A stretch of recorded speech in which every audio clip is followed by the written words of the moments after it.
AIDS, woke programming, and explore ideas for reorganization to promote a stronger, better, and more prosperous United States. I now recognize myself for an opening statement on this hearing. I can tell you that we are here today very simply because many of the people and many of the programs in usaID have literally betrayed America. My colleagues to my left will say that I'm lying about these programs, and I know they damn well wish that I was lying. The programs that usaID and the State Department has spent money on are indefensible. They hurt America standing around the globe. And I think the fact is clear that America would have been better off if your money had been simply thrown into a fireplace. Instead, the Biden administration spent it imposing their far left-wing ideology onto other nations. Under them, usaID spent $2 million for sex change surgeries in Guatemala, $22 million to increase tourism in Tunisia and Egypt. That's not life-saving. $520 million to pay consultants to teach people in Africa about climate change. That's not medicine. $4.5 million to teach people in Kazakhstan how to fight back against internet trolls. That's not life-saving. $20,000 to help LGBT individuals vote in Honduran elections. That's not medicine. $5.5 million to improve the lives of LGBT individuals in Uganda. $14 million to identify LGBT leaders in Cambodia. $425,000 to train Indonesian coffee companies on how to be more gender-friendly. $15 million for condoms to the Taliban. And I have pages and pages more. That's not diplomacy. To slap in the face to every American who got up this morning and went to work.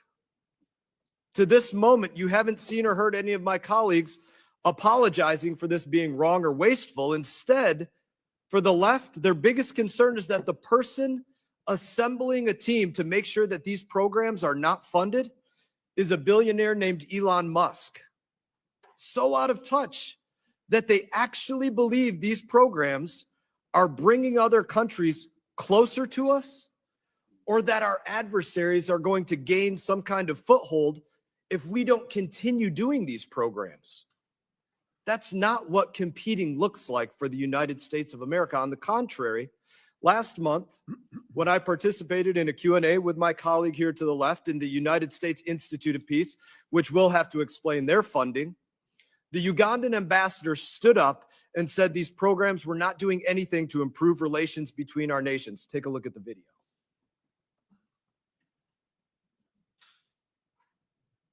Maybe we'll get some audio on it.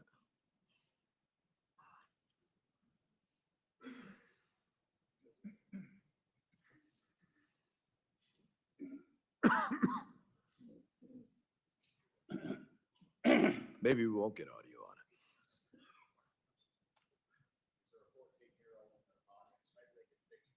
on it. Or 19-year-old, Mr. Burchett. Thank you. Maybe we won't do this video. But I have the video that shows exactly what the Ugandan ambassador was saying. And they were thanking us for not continuing these programs. That's what took place. And that's just one of the countless ambassadors that these programs will not continue, that they're going to come to an end. Yet my colleagues to the left are arguing for these programs to continue, arguing for the people who put these programs in place to go back to work, arguing that the agency that did this be allowed to continue wasting your money. They're going to argue that President Trump doesn't have the authority to do this, but the fact is, of those who were in Congress, all but 3 of them voted to give him the authority in 2024, and it says very specifically in SFOP's approach that the administration may potentially expand, eliminate, consolidate, or downsize covered departments or agencies or organizations. That's the language of the authority.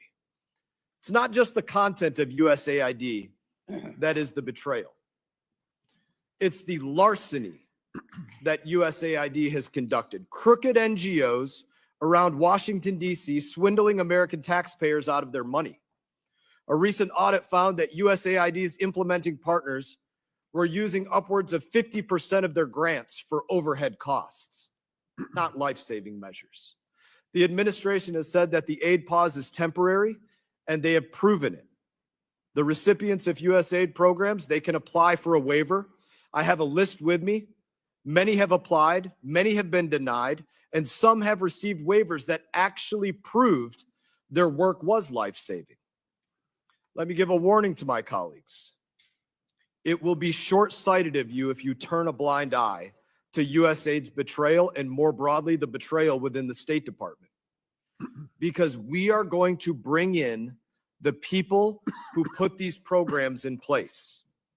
We are going to show to the American people exactly what they were doing. The videos, the documents, the everything, they are going to see it. Like $25,000 for a drag show seminar for Venezuelan migrants in Ecuador, and we are going to show you that video.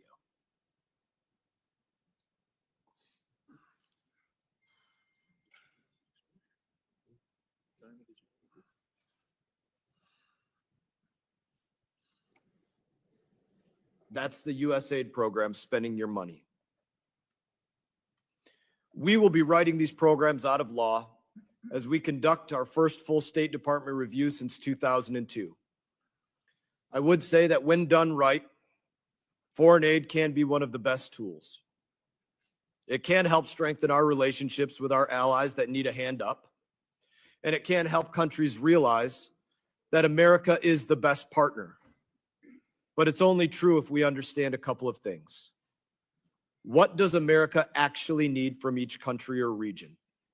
What does that country or region actually want from the United States of America? Because it's not these things. And it's only fair to Americans if we can prove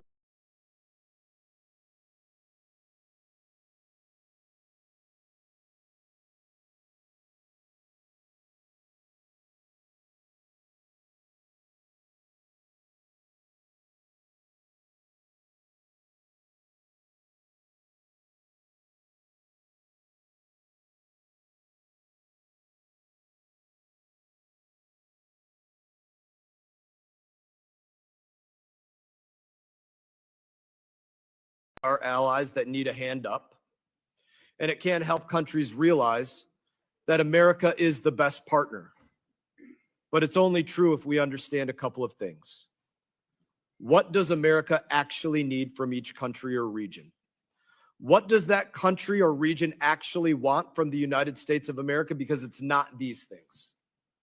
And it's only fair to Americans if we can prove that a dollar is better spent going abroad than staying in the pocket of an American who is right now hustling and grinding it out at work. And I now recognize my colleague, Ranking Member Gregory Meeks. I want to welcome our witnesses to our first full committee hearing this Congress.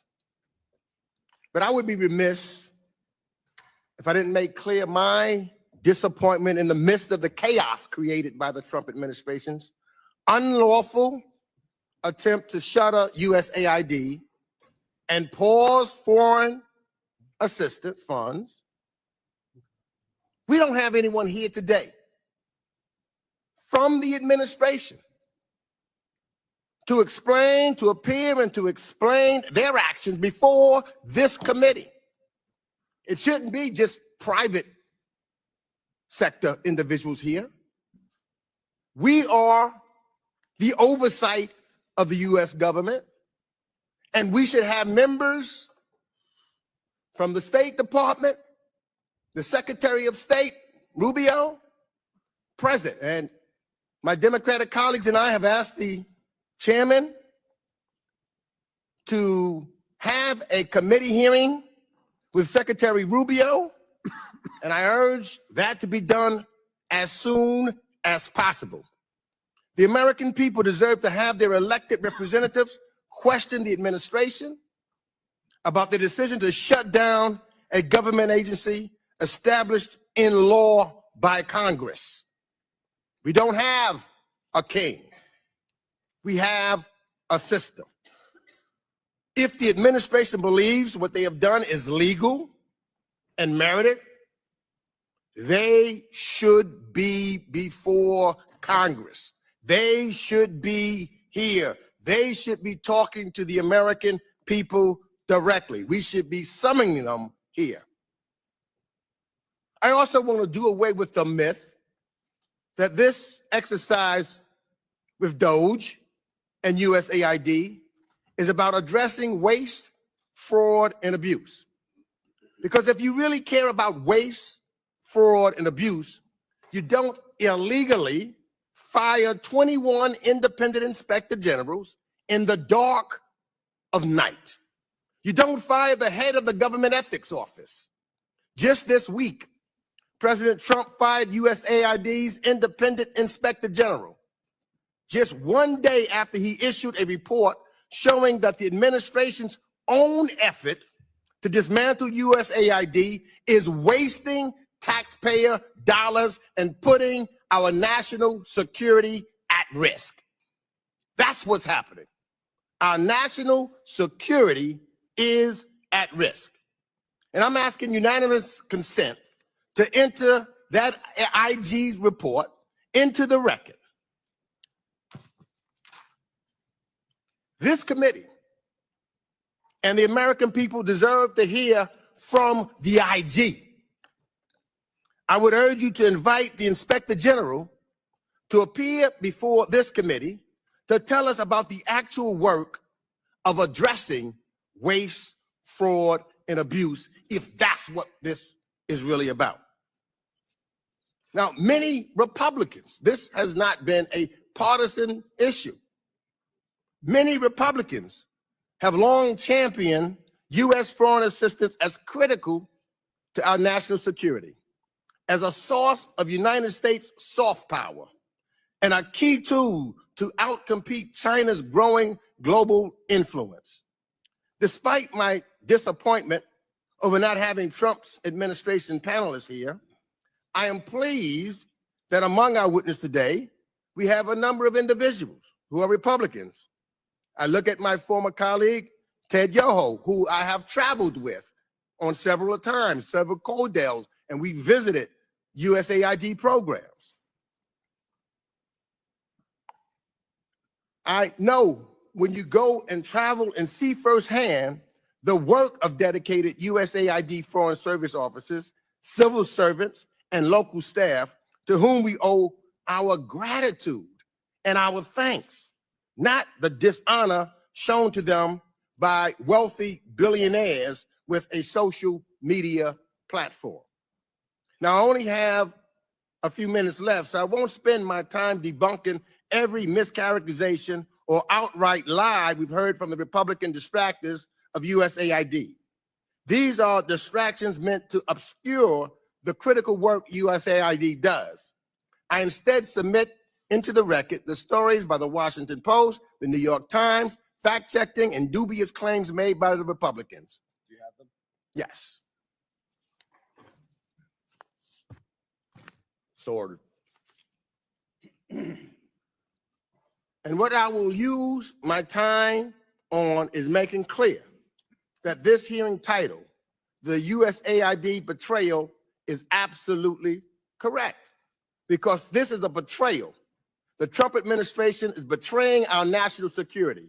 It is betraying our allies. It is betraying the Americans who carry out USAID's mission in some of the world's most challenging and dangerous places. It is betraying the generosity of the American people, and is betraying the investments Americans have made for decades to stop diseases before they spread, to make sure girls have the same educational opportunities as boys, and to make sure that the innocent victims ravaged by war or natural disaster have basic human necessities. It's betraying babies who have been born with HIV in the last 3 weeks, who could have been born HIV-free if only we continued to provide their mothers with the necessary medication they were sitting on the shelves. It's betrayed America's victory in nearly wiping out polio around the world by stopping the funding to stamp it out in the last 2 countries on earth with the virus still present. Want to know what happens when we stop funding this type of work? Just look at Kansas, where the outbreak of tuberculosis right now grows.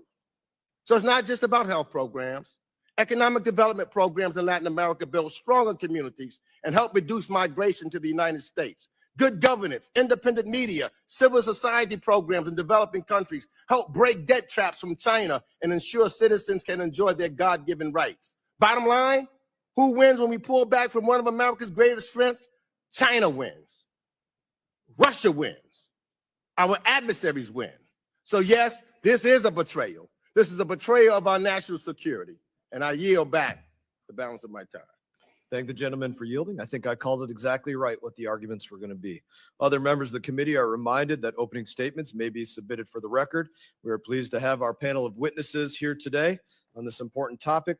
Max Primorac, Senior Research Fellow at the Margaret Thatcher Center for Freedom at the Heritage Foundation. The Honorable Ted Yoho, former U.S. Representative from Florida's 3rd Congressional District, and the Honorable Andrew Natsios, former Administrator at the U.S. Agency for International Development. This committee recognizes the importance of the issues before us and is grateful to have you here to speak with us today. Your full statements will be made a part of the record, and I'll ask each of you to keep your comments, spoken remarks to less than 5 minutes in order to allow time for member questions. Hopefully you give us something that more than what we could just read in your opening statements. And I would also ask unanimous consent that the gentleman from Georgia, Mr. McCormick, be allowed to sit on the dais and participate in today's hearing. Without objection, so ordered. I now recognize Mr. Primorac for your opening statement. Mr. Chairman, thank you for the opportunity to testify before this committee. My name is Max Primorac. I am a Senior Research Fellow at the Heritage Foundation. I previously served at the U.S. Agency for International... PEPFAR saves lives! Restore AIDS funding now! PEPFAR saves lives! Restore AIDS funding now! PEPFAR saves lives! Restore AIDS funding now! PEPFAR saves lives! Restore AIDS funding now! PEPFAR saves lives! Restore AIDS funding now! PEPFAR saves lives! Restore AIDS funding now! PEPFAR saves lives! Restore AIDS. Mr. Chairman, thank you for the opportunity to testify before this committee. My name is Max Primorac. I am a Senior Research Fellow at the Heritage Foundation. I previously served at the U.S. Agency for International... PEPFAR saves lives! Restore AIDS funding now! PEPFAR saves lives! Restore AIDS funding now! PEPFAR saves lives! served at the U.S. Agency for International... PEPFAR saves lives! Restore AIDS funding now! PEPFAR saves lives! Restore AIDS funding now! PEPFAR saves lives! Restore AIDS funding now! PEPFAR saves lives! Restore AIDS funding now! PEPFAR saves lives! Restore AIDS funding now! PEPFAR saves lives! Restore AIDS funding now! PEPFAR saves lives! Restore AIDS funding now! PEPFAR saves lives! Restore AIDS funding now! PEPFAR saves lives! Restore AIDS funding now! I guess these guys don't watch the news. They didn't realize that PEPFAR was one of the many programs that did prove to be life-saving. So the funding was restored. Somebody better give them a link to, I don't know, maybe Fox News or something like that. You may resume your opening statement. Mr. Chairman, I previously served at the U.S. Agency for International Development and the U.S. Department of State. I've dedicated 35 years to international relations work. The views I express here today are my own. President Donald Trump's decision to shutter usaID reflects the agency's loss of bipartisan support in Congress and the trust of the American people. It exposes a bureaucracy that went off the ideological rails and no longer reflects the will or the values of the American people. What should be and must be an effective tool of U.S. foreign policy has turned into a partisan global vehicle focused on spending money rather than achieving concrete outcomes aligned with American interests and on imposing radical social ideas that divide us at home and spur resentment abroad. They refuse to be held accountable to Congress and American taxpayers who fund them. Advocates evoke dangers to our national security, citing programs to counter communist China, protect us from the global spread of infectious diseases, and provide life-saving humanitarian aid. I understand the importance of these programs. At usaID, I co-chaired a counter-China interagency group. oversaw containment of 2 Ebola outbreaks, and led the Bureau for Humanitarian Assistance. But USAID's obsession with identity politics, gender fluidity, population control, and climate fanaticism undermined these goals. Americans are now aware of massive waste, fraud, and abuse of their money. Every single project was corrupted by this radical agenda. They are not happy. USAID's leadership failed in its most basic fiduciary responsibility, and that is to avoid the kinds of reputational risks that would imperil the agency's legitimacy with Congress and the American people. USAID pushed developing countries to rely on communist China for their green energy needs. 2 years ago, 131 African lawmakers and religious leaders from 13 countries implored Congress not to use PEPFAR to promote abortion, stating, "We want to express our concerns and suspicions that this funding is supporting abortion, that it violates our core beliefs concerning life, family, and religion." Many Africans have told me, but also from other places in the world, the Chinese do not ask us to give up our religion to do business with them. Mr. Chairman, our aid approach has severely harmed our global standing. USAID's humanitarian system is also broken. In Gaza, American aid financed Hamas's campaign to exterminate Israel. Similarly, in Afghanistan, Yemen, and Syria, where we lack physical presence to ensure that our aid is not diverted to terrorists, our aid is sustaining these war economies. USAID failed to properly manage the billions of dollars entrusted to it. This committee discovered that USAID partners were charging 50% or more for overhead. A government audit showed that USAID could not account for overhead charges concerning $142 billion worth of awards. These funds proved a boon for the progressive-dominated foreign aid industry. President Trump's leadership has created a unique opportunity to fast-track important reforms of our aid system. Secretary Rubio might look at the reforms made during the last Trump administration. Our starting point was that the purpose of foreign aid is to end the need for it. Foreign aid is not an international welfare program. USAID is not an international NGO. These must align with American interests and values. A final point. Congress must also do its part. Why should pro-Hamas South Africa, Beijing's point country in Africa, receive billions of dollars of aid from us? We should support our friends instead. Thank you, and I look forward to your questions. Thank you, Mr. Primorac. I now recognize Mr. Yoho for his opening statement. Mr. Chairman, Ranking Member Meeks, and members of the committee, it's an honor to participate in this hearing regarding USAID. I'm a former member of Congress serving from 2013 to 2021, representing Florida's 3rd Congressional District. During my 8 years in Congress, I served on this and the Agricultural Committee. I had the honor to serve as chairman of the Asia Pacific Subcommittee during the 115th Congress. I entered Congress. Mr. Yoho, could you move a little closer to your mic? It'll help turn it on too, won't it? Thank you. I lost that knowledge already, huh? I entered Congress with the goal of eliminating foreign aid for various reasons. Looking back, I was ignorant on what I thought foreign aid was, what it did, and thought it was unnecessary. Soon after my first foreign congressional delegation trip, I realized that foreign aid, when used properly, can be a tool in soft diplomacy that strengthens the nation's economy, security, increases trade, decreases migration, creates strong partners and allies.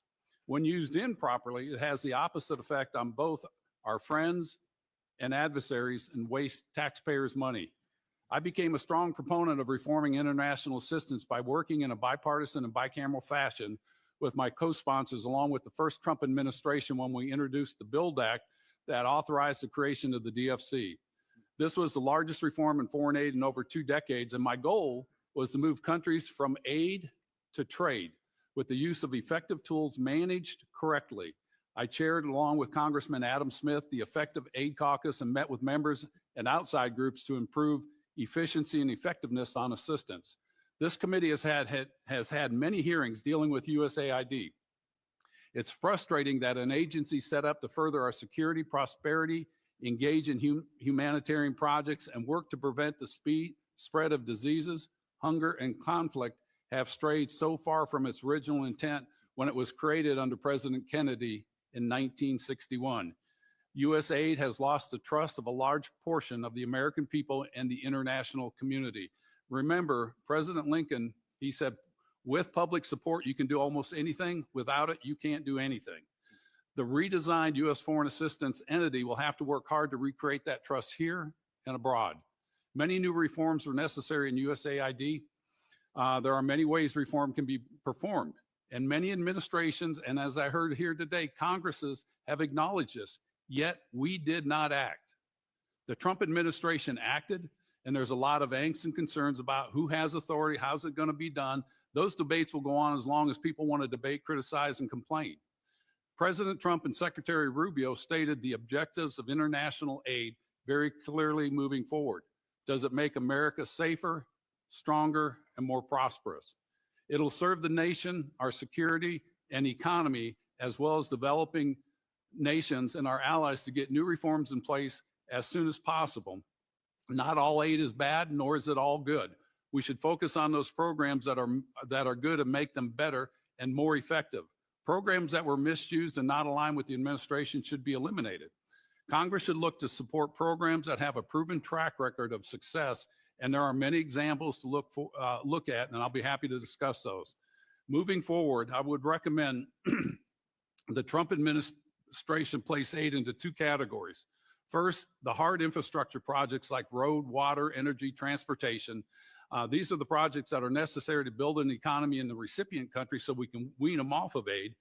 The U.S. government has instruments like the DFC, MCC, tasked with the heavy lifting in initial phases of a project by providing risk insurance, technical assistance, and expertise, and brings in outside investors and other nations' DFIs.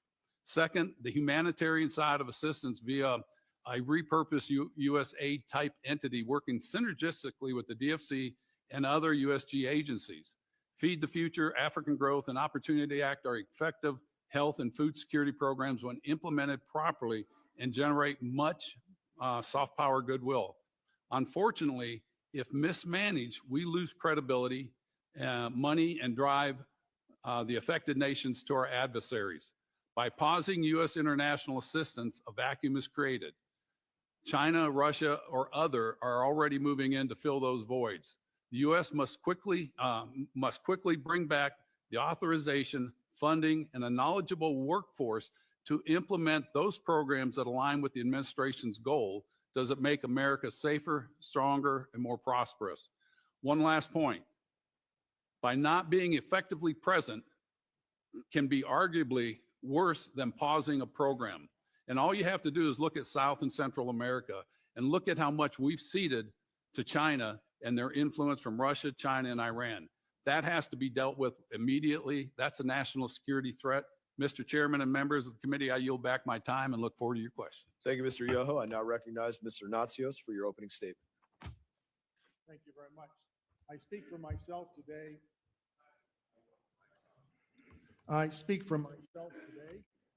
I've been involved in humanitarian work, development work. Let's try that microphone one more time. Maybe pull it a little closer. Okay, how's that? Much better. Better, okay. I speak for myself today. I don't represent anyone. And I've been doing this work since 1989 when I joined the Bush administration, the first Bush administration, as the director of the Office of Foreign Disaster Assistance when the world order was collapsing. And our little office, along with the Food for Peace office, saved tens of millions of lives around the world, which they continued to do through the BHA Bureau, which is now much larger than it was when I was there. If you're upset about getting off course, so am I. But let's course correct, not course destroy. When I took over AID as the administrator in Bush 43, W's administration, in early 2001, I ordered my deputy to begin reviewing every single project, every single program in AID, line by line, and we eliminated 80 programs over a month. And we moved that cash back into the program because there was a cassava mosaic that was destroying the cassava crop in Uganda, Rwanda, Burundi, and Eastern Congo. There was a risk of a famine. And we got cuttings in and we stopped the pandemic, the disease pandemic for the cassava. My point is, I eliminated a lot of philosophically offensive programs that a conservative administration would not tolerate. And when the Democrats took over, they moved the agency to the left. I moved it to the right. The Obama people actually said I was very right-wing. I was the most right-wing administrator in the history of the agency. And yet the career people followed what I wanted to do in the agency. We put heavy emphasis on economic growth. Some of the things you've criticized, sir, with all due respect, are economic growth programs that have been highly successful. 10% of the workforce in Egypt is from tourism. AID has properly invested $100 million over the years, and it's massively increased the number of jobs in Egypt. They are our ally. Don't we want people working instead of being unemployed? It is 12% of the GDP of Egypt, tourism. We call it development tourism. We do it in Lebanon. We do it in Tunisia. We've done it in Kosovo and in Bosnia. We've done it in Morocco. We do it all over the world. It brings in revenue and employs people. It's an economic growth project. I believe in economic growth. I believe in the private sector. I believe in free markets. That's what AID does. The notion that AID is some kind of a Marxist institution is absolutely ridiculous, okay? I know the career officers. I work with them. There is a career track called the private sector officers. And what do? They work with the business community. I started a program which the Democrats continued called the Global Development Alliance. We started it very early on, 2001. What it does is it matches AID money with corporate money to supply their supply chains. We do this all over the world. We're working with hundreds of American corporations. We've raised $60 billion in private sector funding with the American business community to increase jobs all over the world. We've been doing this for 24 years, very successfully. The Europeans and the Canadians and the Australians have taken our lead in this and tried to replicate these public-private alliances. 25% of the money in those GDAs is US government money. 75% is private money. We invest together. We don't give them any money. They don't give us any money. We design the project. We co-invest, and then we manage it. The notion that AID is irresponsible in terms of its oversight is utter nonsense. I wrote an essay 12 years ago called The Clash of the Counter-Bureaucracy and Development. It was published. It's the most cited thing I've written in the scholarly literature. And it was based on my frustration with the level over and over and over again of oversight. The Inspector General, the Special Inspector General. Why do we need two Inspector Generals in Afghanistan and in Iraq? Then we have the GAO, we have the OMB, we have the Congressional Oversight Committee. Every line of what AID does is overseen by 7 different levels of oversight. You know why money disappears? I'll tell you why. Where do we work? Where do we work? Christian NGOs are now delivering food in Sudan in a famine. There will be 2 million people dead by the end of this year. Those are the projections. There is no government in Sudan. There's no police in Sudan. There's no courts. I thank you for your opening remarks this morning. And I now recognize Chairman Emeritus, Ranking Member Meeks, for his 5 minutes of questioning. Chairman Emeritus McCall for his 5 minutes of questioning. Thank you, Mr. Chairman. When I was chairman of this committee, I got congressional notifications of spending programs from USAID and State Department. And I put holds on those programs, many listed by the chairman. Instead of working with me, the administration, the prior Biden administration, decided to blow through those holds, bucking a long-standing tradition. And I want to go through some of those I put on hold. $1.5 million to promote LGBTQ causes for immigrants in Latin America, allowing them to litigate against foreign governments, primarily Catholic nations. I don't know how that advances the U.S. interests abroad. And as a Catholic myself, I find that very offensive. We've also heard about the $15 million for condoms and contraceptives to Afghanistan, a country under Sharia law, $15 million. What did USAID do? They blew through my holds in complete and utter disregard of this committee's oversight responsibilities. I also uncovered the department had spent $500,000 to advance atheism in Nepal. Atheism in a country where Tibetan Buddhists is a predominant religion. What does that have to do with advancing U.S. interest abroad? The Humanist International Group that they gave money to, the $500,000, the CEO called the Catholic Church an institution you should be ashamed to be involved with.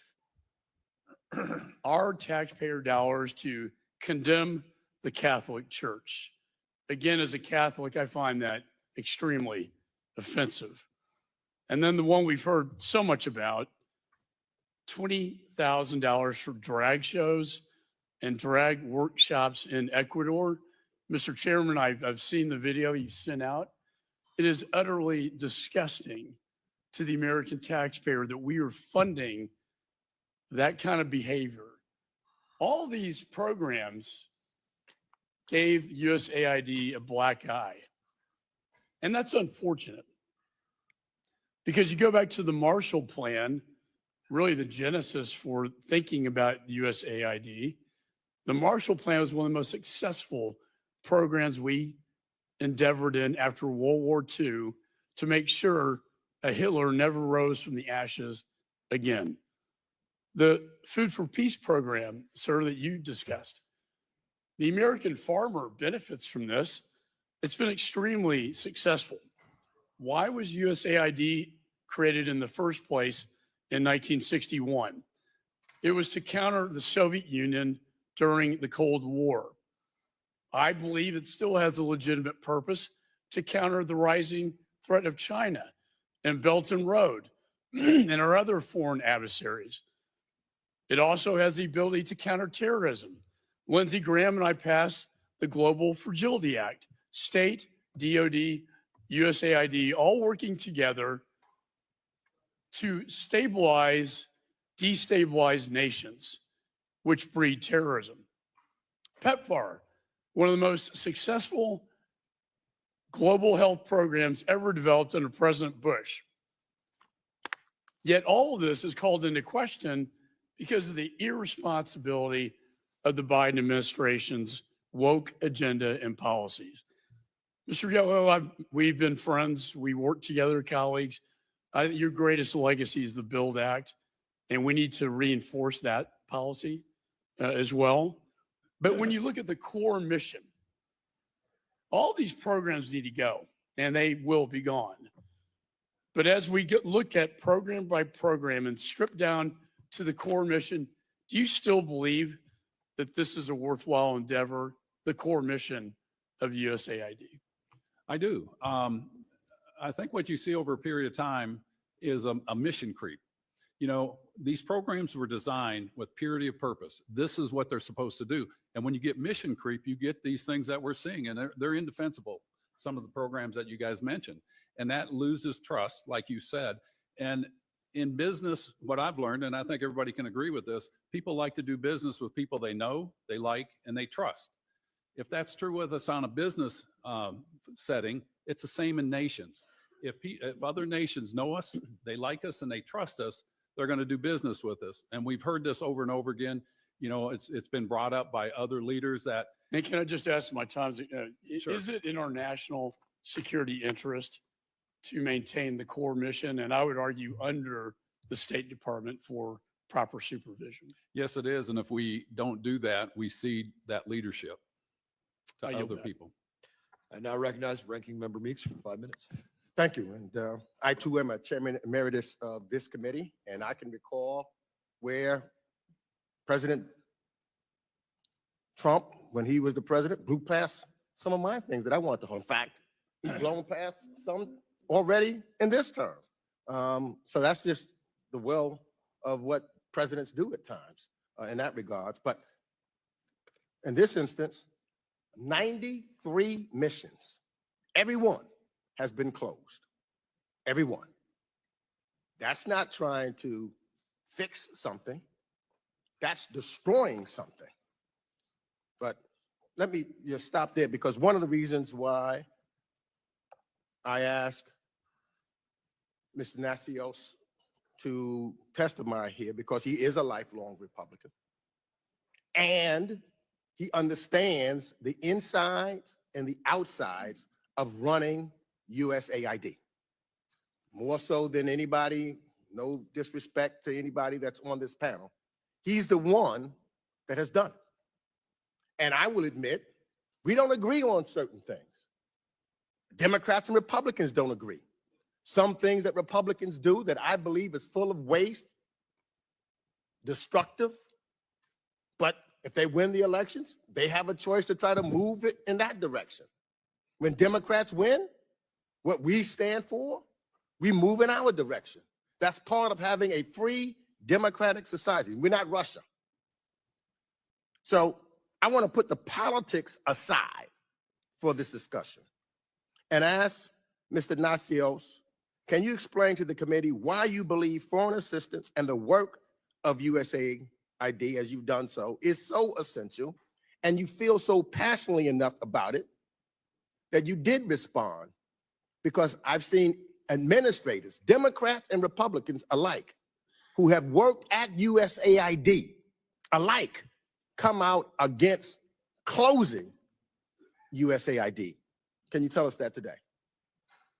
Well, let me tell you two stories. One story is my last month at AID. No one knew except my wife I was going to leave and teach at Georgetown. And this was December of 2005. And I always would get a briefing from the director of counterterrorism at the CIA.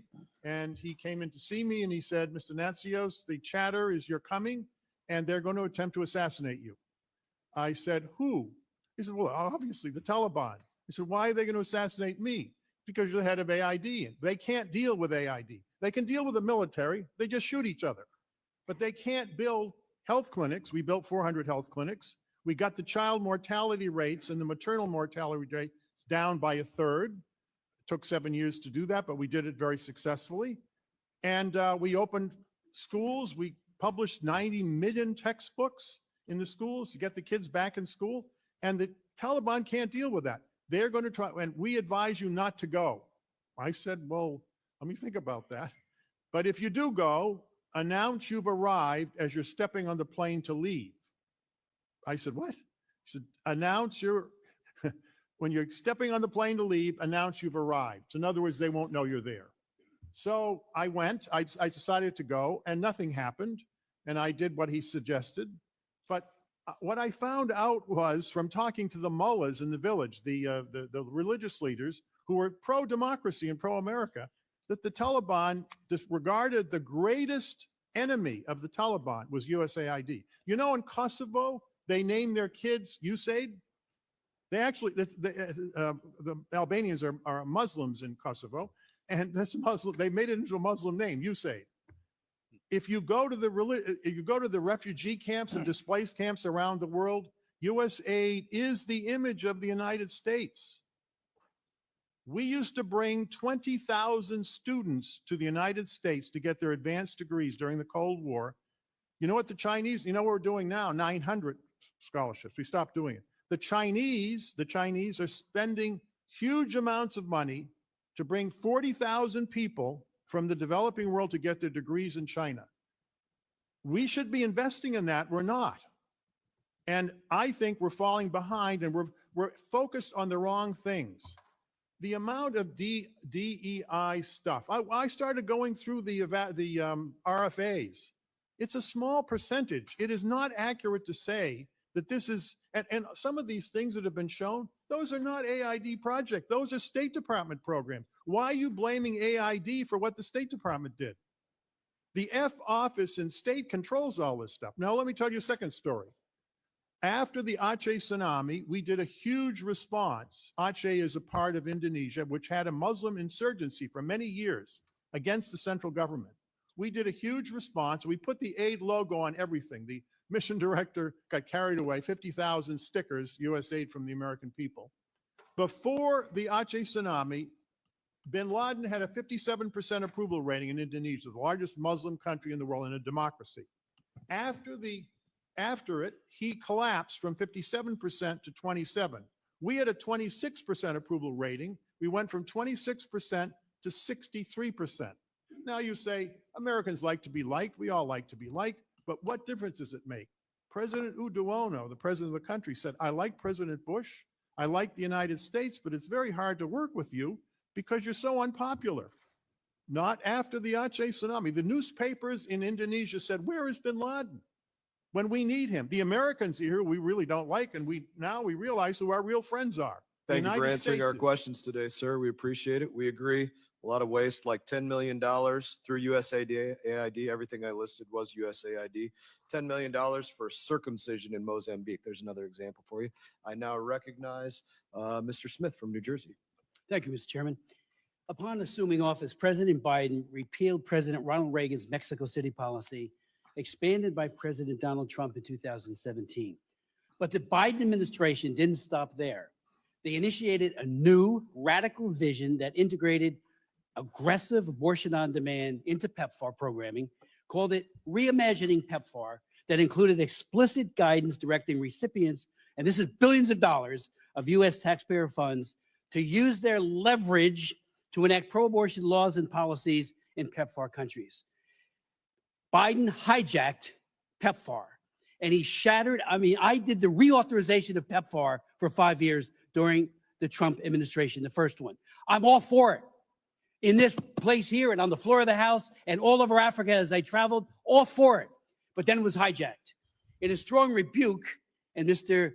Max had mentioned this earlier, 131 African lawmakers and religious leaders said that the PEPFAR funding is supporting abortion, and they admonished us to say the NGOs that we finance are hijacking their ideals by pushing it so aggressively in Africa.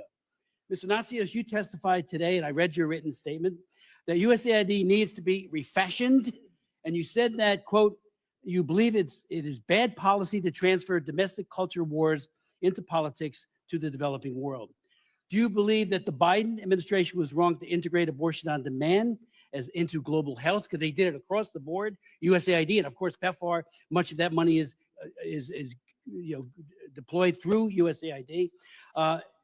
When you did say that efforts to protect the weakest and most vulnerable from extermination, I do believe that's trivialized when you somehow bottom line it and say it's a culture war. We believe in defending unborn children and their mothers from the violence of abortion. It's not a culture war. It is a fact when they're in these countries pushing it, that unfortunately children will die.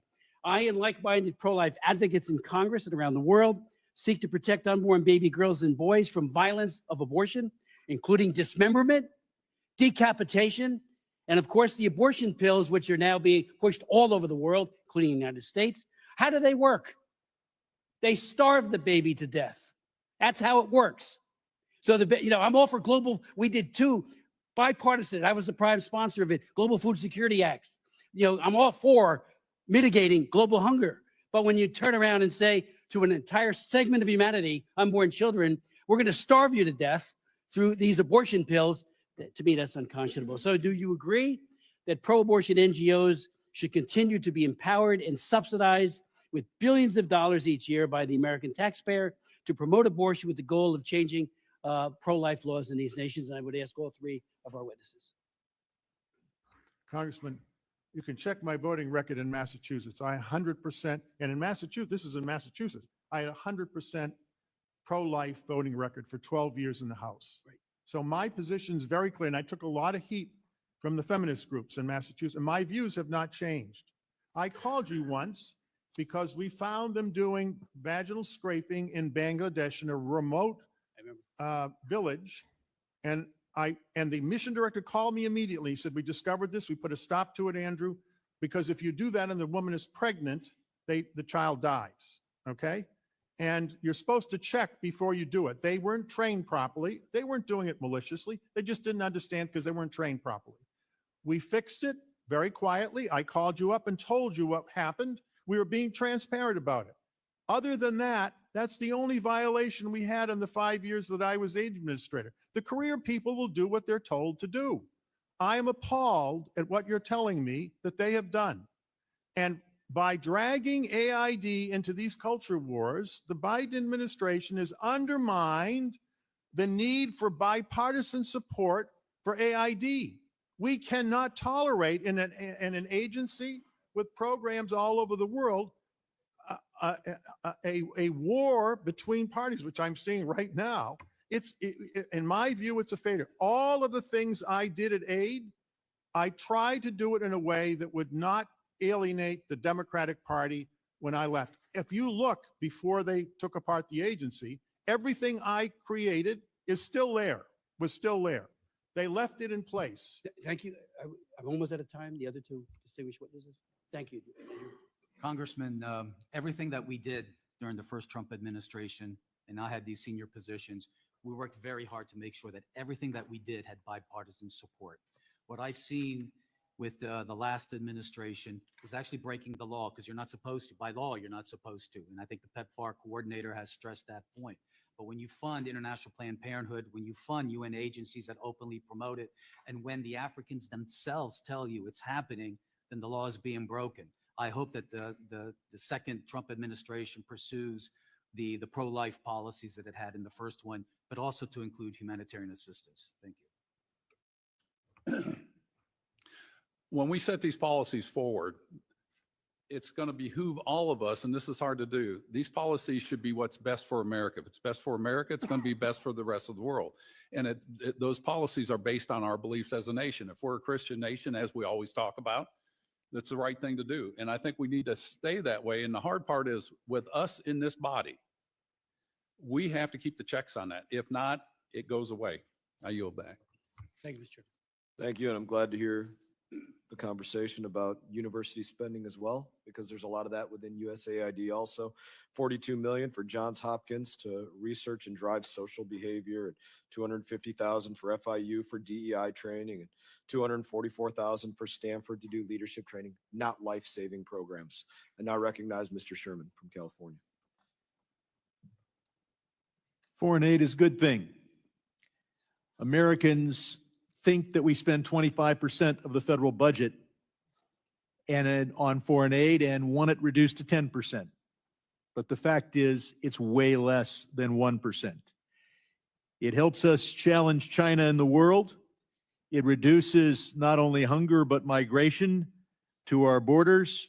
And it helps us fight communicable diseases over there before they mutate and come here. And that's why Ronald Reagan recognized the importance of foreign aid. Mr. Chairman, my fear, because I've been here for a long time, when I got here, it wasn't just Democrats against Republicans. It was the legislative branch against the executive branch. And we need to play that role. And as the ranking member points out, we need to have government witnesses here so we can talk about the future rather than just be a cheering squad for the executive branch. But I want to bring to your attention, Mr. Chairman, an action taken by the State Department today that was too woke for Sherman. They announced that they're going to spend $400 million on zero greenhouse gas emitting armored cars. That's right, electric armored cars, $400 million to replace perfectly good gas-driven armored cars. They said they were going to be Tesla Cybertruck armored cars. This administration will get too woke for Sherman if it helps the shareholders of the Tesla automobile. There have been a number of falsehoods stated. The biggest one is the $50 million for Gaza condoms. Musk admitted that it was just completely false. He apologized. So that Doge made a mistake. Are we going to terminate Doge? Well, I'd like to, but we're going to terminate Doge because it made one mistake? No. You identify mistakes that are a lot less than $50 million, people want to terminate USAID. Musk statement he should be apologizing for and publicizing, because the truth has a tough time catching up with the falsehood. But let's go through a few others. We're told that there's $6 million to fund tourism in Egypt.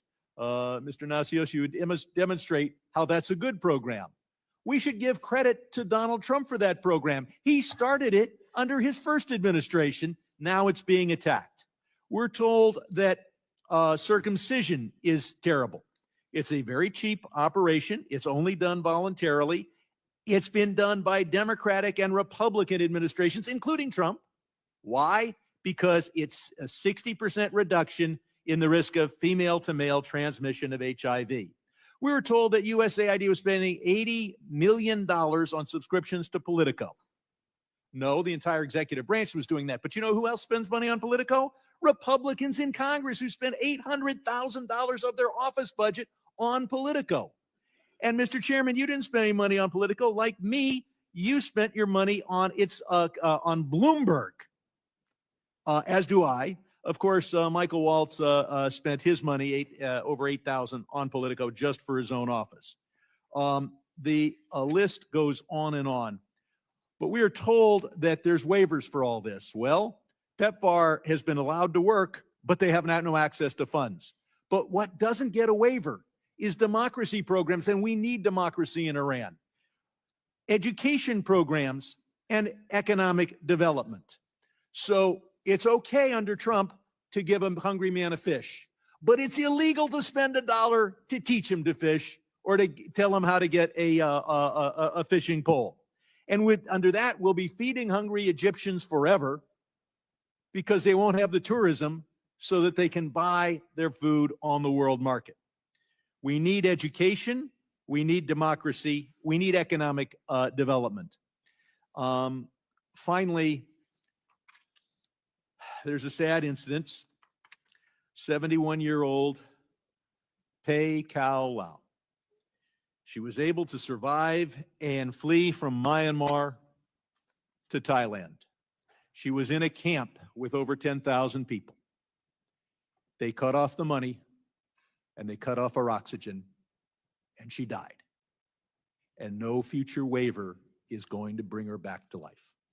Mr. Chairman, I ask that this committee take a minute of silence to remember Pei Kao Lau.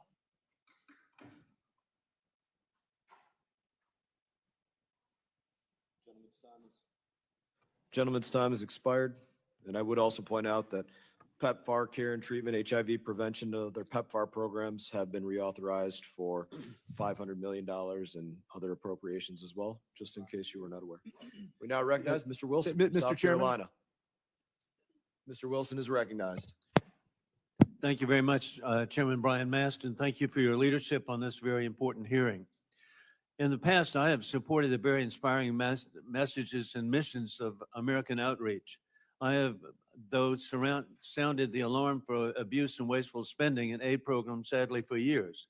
We've routinely seen aid diverted to dictators such as Assad of Syria and oppressing the very people it was meant to help.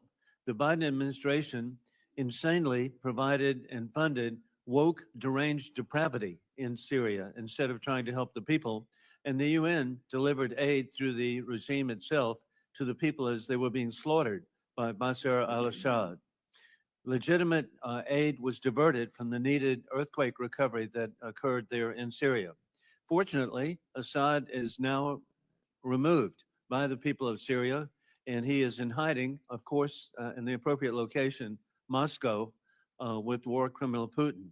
Another example, Mr. Primorac, is the tragic example of dictator diversion, and that is in Tunisia.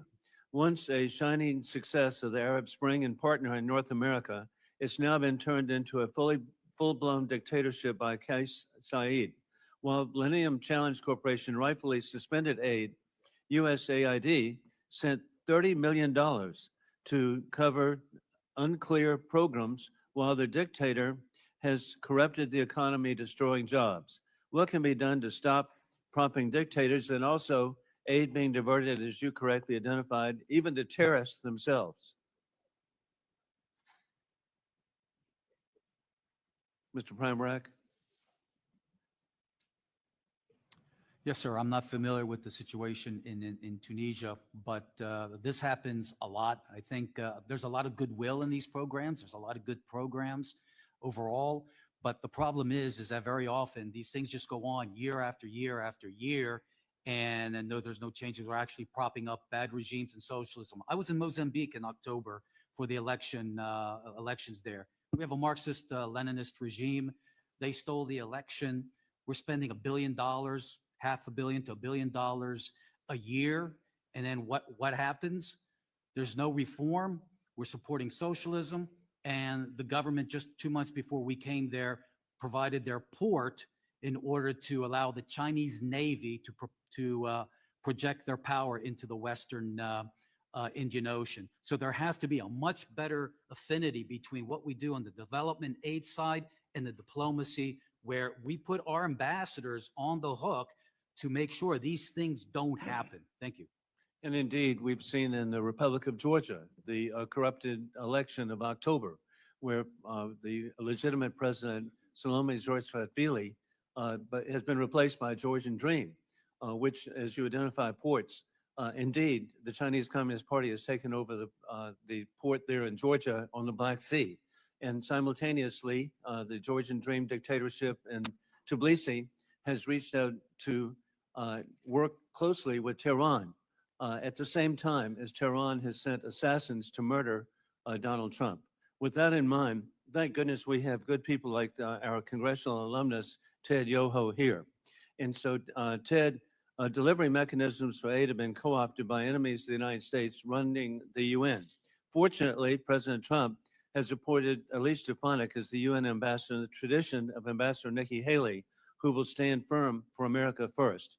Many of the nonprofits that are doing the bidding of dictators are being supported. What can we do to ensure that indeed these agencies are working for the people we're trying to help and not prop up dictators or support terrorists? I think the biggest thing is just oversight, and we need to follow up on the oversight. We hear every year how many erroneous spending programs there are, how money's being wasted. We hear those reports, but yet when I was in Congress, I didn't see us acting. It was hard to get everybody to act. And that's where I go back to the purity of purpose and what is the mission. We have to stay within those guardrails, and we need to make sure, well, the body of Congress needs to make sure that they stay that way. And it's a tough thing. And, you know, if it was a static world, it would be easy, but it's a tough world. And also in the best Florida tradition, our Secretary of State, Marco Rubio, has announced just last week a great letter to Chairman Mast about how they would be stepping in to identify programs and promote those that promote the people of legitimately in the world who need it. I yield back. Thank you, Representative Wilson. Now recognize Representative Keating. Thank you, Mr. Chairman. I welcome two of my former colleagues here, Ted Yoho, who is one of the more conservative people I served with here in Congress, and Andrew Natsios, who I think is the most conservative member I served with in the Massachusetts House as a Republican and Republican leader in Massachusetts as well. You know, I think that what we're seeing with our witnesses like this, is the fact that up until 3 weeks ago, this issue, usaID, used to be the most bipartisan issue. And I've been on this committee now for 14 years plus. We used to agree with these things. We could find things wrong with it that we can correct. And the irony of all this is this: the Republicans are in charge of the White House, the House, and the Senate. They have the power to do this the right way. They have the power of oversight to look at all the things that are being pointed out. That's your responsibility if you don't like it, and you have the power to do it. You don't need this draconian executive directive to do it. It's causing chaos, not just here in this country, but around the world. It's not necessary, and it's a huge departure from everything I've seen occurring in the 14 years before this. Along those lines, I'd like to submit, Mr. Chairman, a letter to the Republican and Democratic leadership in the House and the Senate. And it's from almost 150 former administrative officials, Republicans and Democrats, those who served in the military and the State Department, and urging the rescission of the Trump executive orders aimed at freezing our foreign assistance and dismantling USAID. It deplores the undemocratic and unconstitutional dismantling of these agencies. I'd like to submit this for the record with unanimous consent. And I'd also like to point out some other correspondence that occurred around this issue.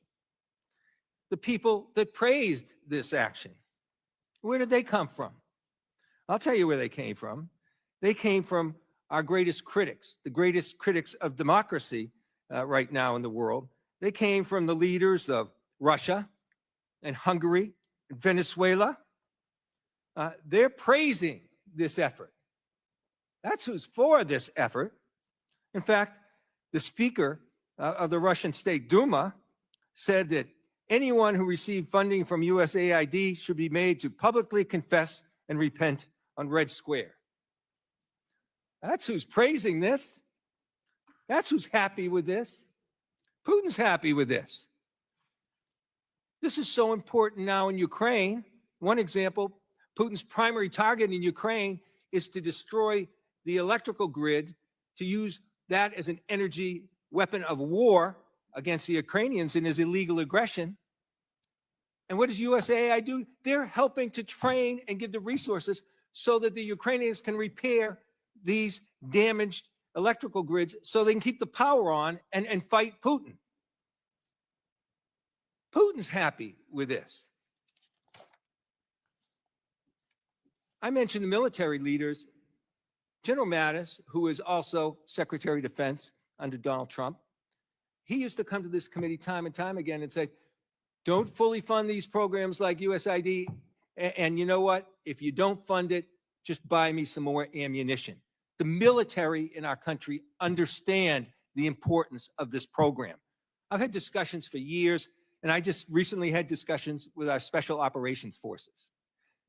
Those people, I respect them beyond words.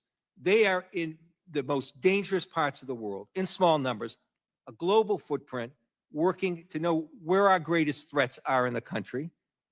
They're placed in positions hosting the most dangerous threats to our country, as are so many people working for USAID, risking their lives as well, trying to secure the safety of people, not just in the world, but in our own country, from terrorist threats that are metastasizing and pose increasing threats right here back at home.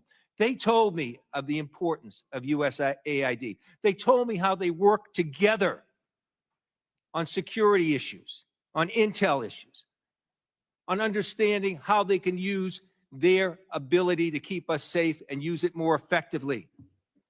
And they particularly pointed out what a threat China is, and it'll become a greater threat in the absence of USAID. That's who's asking us not to make these draconian changes. And, you know, do it the right way. All those things you do, all the little small cuts. I won't say anything about circumcisions being a small cut. Listen, all these small cuts, you have the power to do it yourself. Do it. Do it the right way. Don't support this. I yield back. I thank the gentleman from Massachusetts. We will write $10 million of foreskin out of the budget. I now recognize Representative Perry. Thank you, Mr. Chairman. USAID was created through executive order in 1961 by President Kennedy, long having lost and strayed from its mission, lost its direction. Even the Clinton administration tried unsuccessfully to reform it.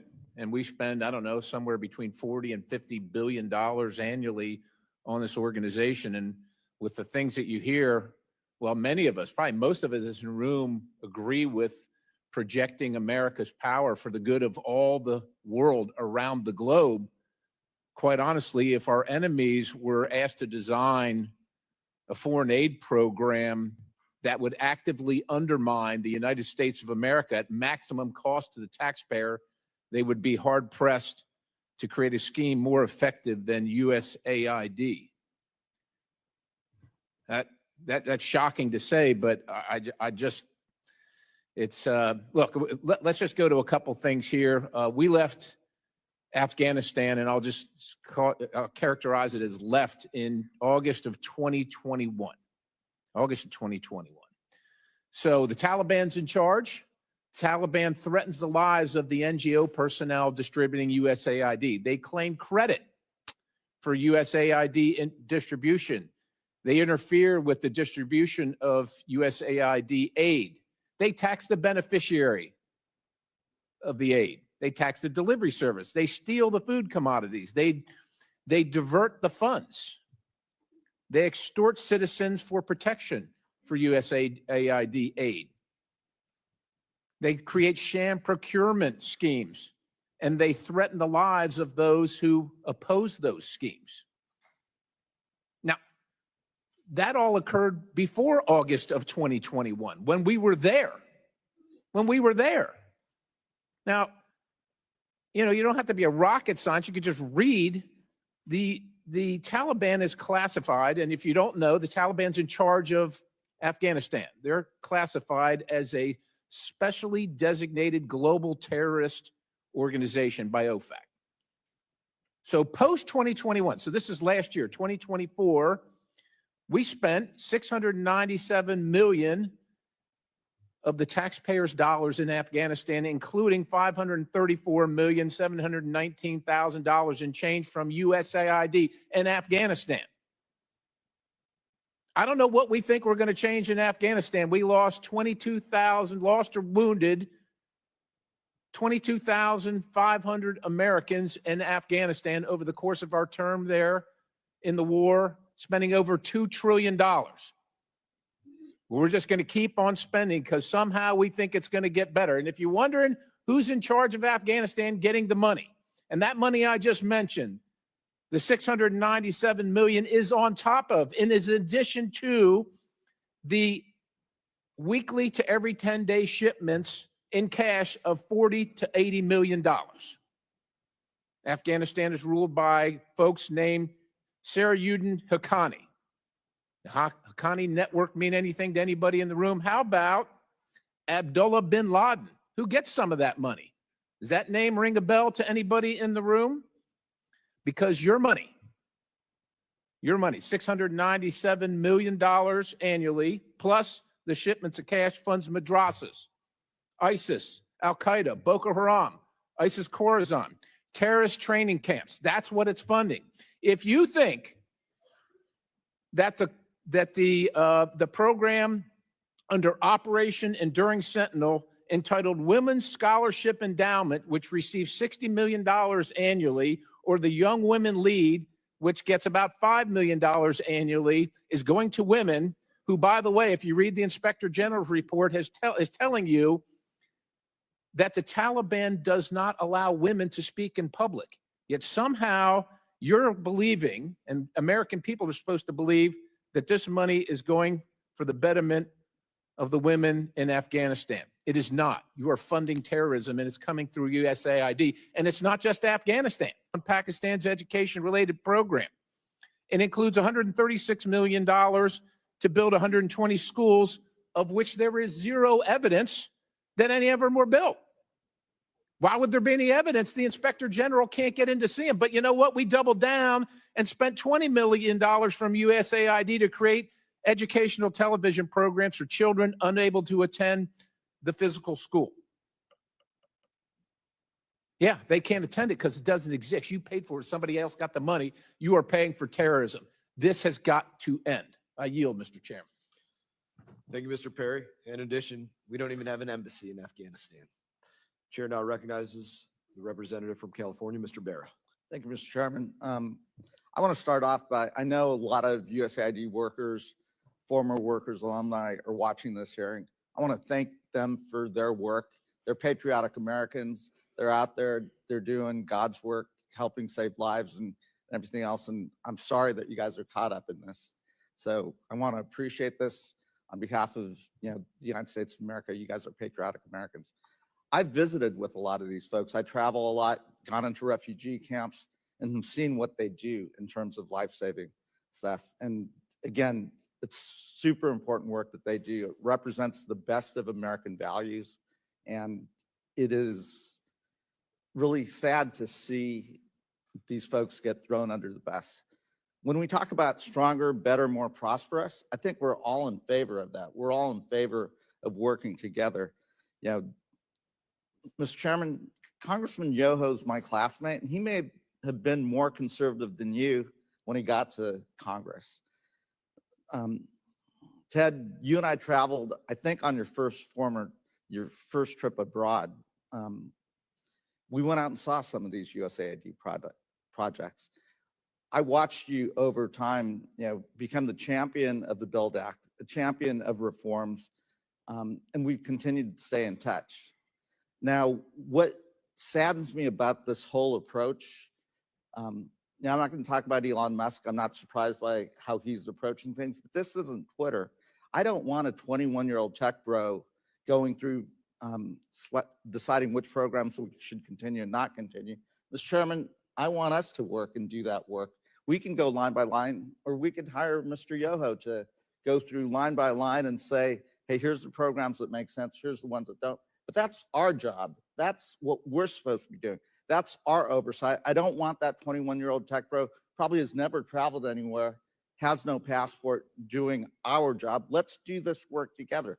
And I'm not here to defend every USAID program, but I do believe it serves a really important purpose for our values. We've read Heritage Foundation reports.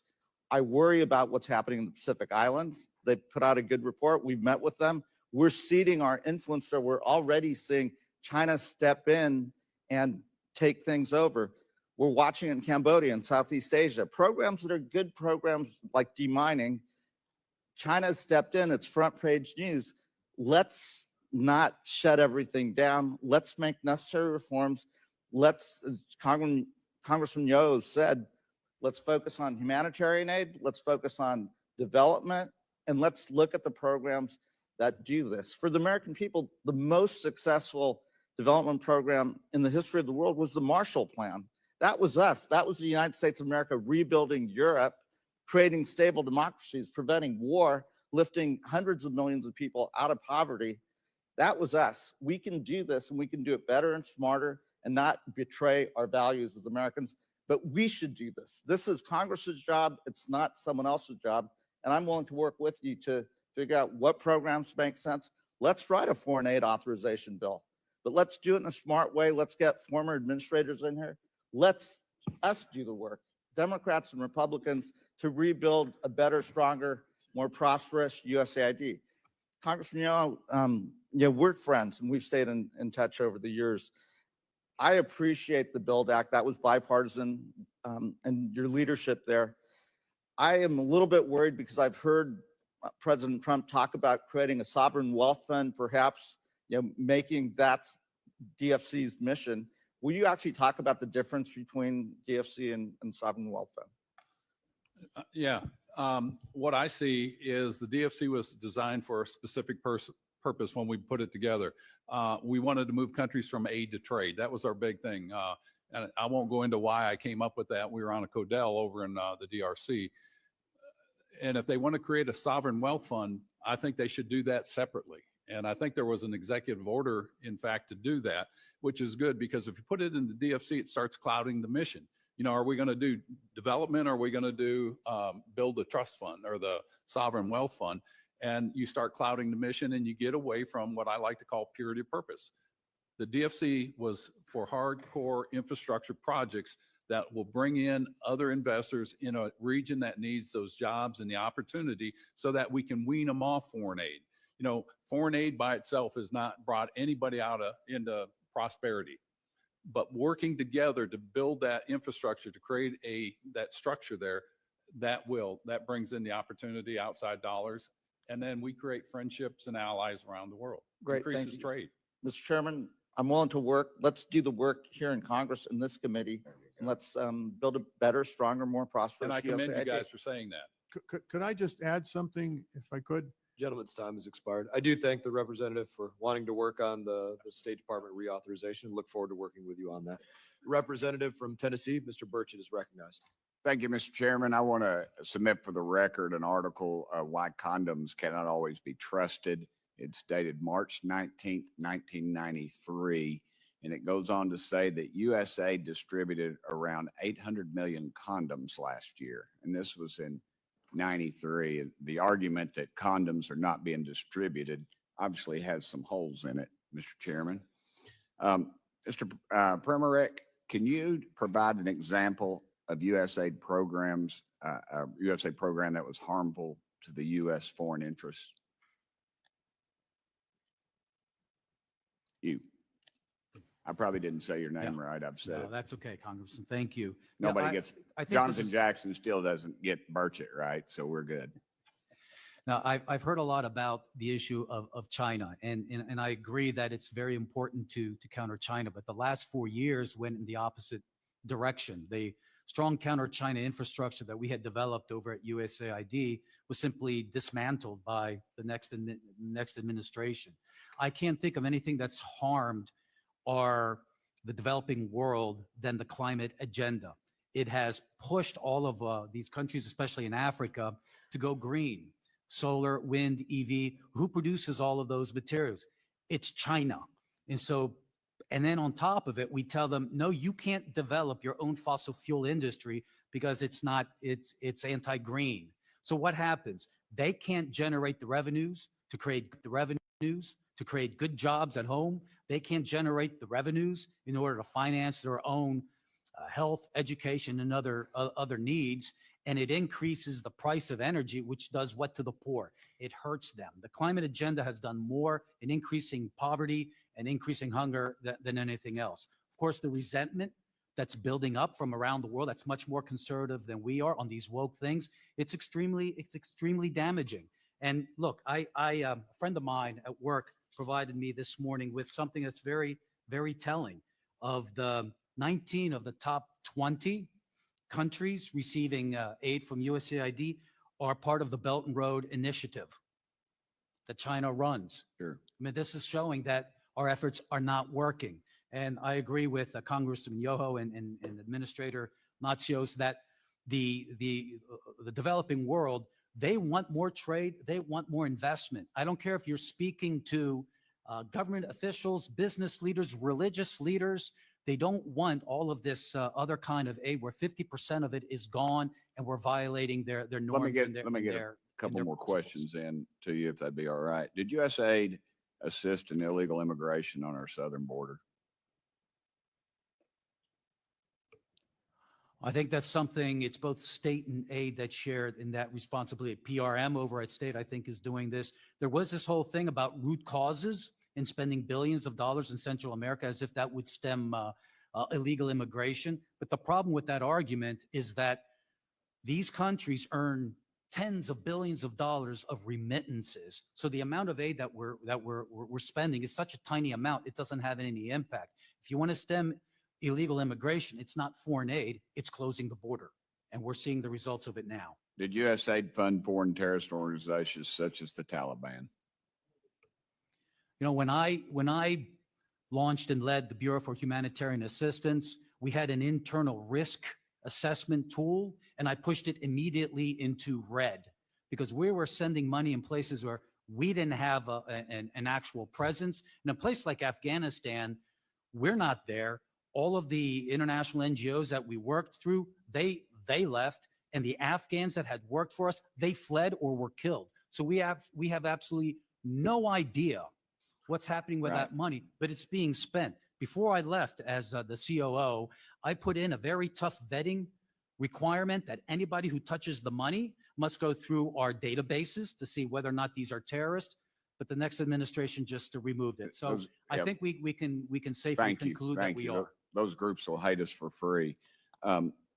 Ted, does Congress authorize the spending for every individual USAID program? And that's to say, did Congress approve the $20,000 for the drag show in Ecuador or the $47,000 for a transgender opera in Colombia? No, they don't. It goes. They're not USAID projects. That is inaccurate, sir. Did I say that? I didn't say that, sir, but thank you for putting words in my mouth. I would like to submit this article for the record, Mr. Chairman. So ordered. Gentleman's time has expired, and I'd add, they don't just happen whether we authorize or deauthorize. They happen because of bad people in USAID or the State Department that put these forward programs. You don't belong there if you're putting these programs forward, and their time at those agencies will come to an end. I now recognize the representative from California, Ms. Jacobs. Thank you, Mr. Chairman. First of all, a question for my colleagues. I know all of us probably remember Ebola from the 2014 outbreak that President Trump, a private citizen at the time, was particularly outspoken about and terrified of. For those of you who don't remember, Ebola is a disease that has about a 41% fatality rate, no vaccine, no treatment. It causes vomiting, muscle pain, and hemorrhagic bleeding. Pretty bad. I'd like all of my colleagues, please raise your hand if you would like Ebola in the United States. No one? You say your question again? Would you like Ebola in the United States? I'm glad the Trump administration approved Ebola response in Yes, their waivers. on that point, I ask for unanimous consent to enter into the record a New York Times article, Life-Saving Aid Remains Halted Worldwide Despite Rubio's Promise. So ordered, but it's not if you want to see the list. And on Tuesday, Elon Musk, the billionaire tech entrepreneur empowered by President Trump to combat the agency, I'm quoting the article now, told reporters in the Oval Office that the administration had turned on funding for Ebola prevention and for HIV prevention.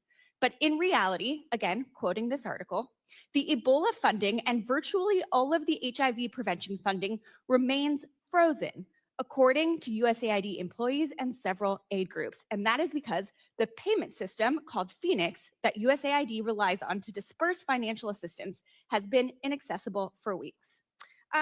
So as you may know, Mr. Natsios, the outbreak of diseases, infectious diseases, is one of the big things that USAID helps to prevent, which is why I think we all should be so horrified that because of Elon Musk's illegal takeover of USAID, USAID is no longer able to screen travelers at airports leaving Uganda, where there is currently an Ebola outbreak that Americans have already been infected by.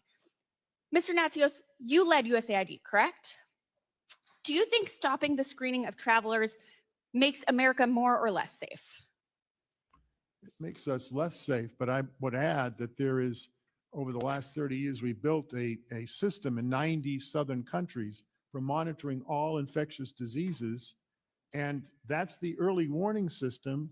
So if an outbreak of any disease takes place, we know about it. The countries where, like China, where COVID started, I certainly wouldn't advocate having an AID mission there, but the countries where there's an aid mission, the ministries of health have been trained, and there's a comprehensive early warning system to protect us. That system is, in terms of AID support for it, has been shut down. That's right. I might also add. Sorry, I just want to reclaim my time because I have a few more questions, but I completely agree with you. So let's take my Republican colleagues at your word. You want to reduce waste, fraud, and abuse. I agree with that. You want to reform how USAID does its work. I agree with that too. In fact, I have bipartisan legislation to do that I'm happy to work with you, Mr. Mast, on. So, but let's talk about what's actually happening. So, Mr. Natsios, again, would you consider yourself liberal or woke in any way? No. Okay, great. Do you believe that USAID is a criminal agency plagued by waste, fraud, and abuse? No. And on February 4th, nearly the entire USAID workforce was notified that they were being placed on administrative leave. Mr. Natsios, would you say that removing the majority of the staff responsible for overseeing USAID's programs increases or decreases the risk of waste, fraud, and abuse? Well, it increases it because the oversight of AID officers are there for oversight. That's what they do. 40% of the staff of AID are compliance officers. They spend all day trying to make sure these things don't happen. They do happen sometimes because of where we work. And the USAID Inspector General agreed with you as the ranking member entered into the record, stated that all of USAID's oversight controls are largely non-operational. But instead of addressing this problem, Trump actually fired the Inspector General, who released this report the very next day. Mr. Natsios, does firing USAID's Inspector General generally reduce or increase waste, fraud, and abuse? Well, Congresswoman, I'm trying to stay out of the vitriol here, but the Inspector General is there to investigate abuse. And let me tell you how it works. People think that they watch us and then they find this stuff and then they arrest us and all. That's not how it works. The 80% of the investigations done by aid are initiated by aid compliance officers who call the IG and say, there's a problem. You need to come in here and fix it. So And then they just work to, with them. just to clarify, not only is this freeze endangering Americans, but Trump and Musk's argument for stopping this assistance to reduce waste, fraud, and abuse is a complete lie because they are doing the opposite. That's because this is not about oversight. It's not about reform. It's about completely gutting foreign assistance itself. With that, Mr. Chairman, I yield back.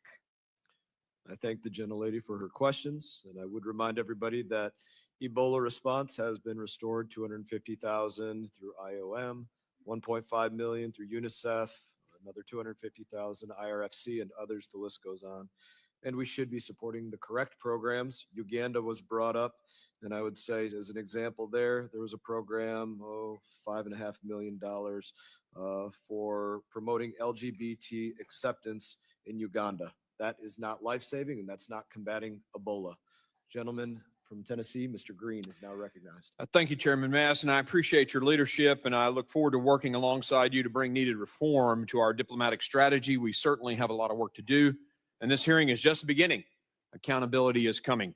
Thank you also to our witnesses today. The corruption going on behind USAID's doors has been a wake-up call for all Americans.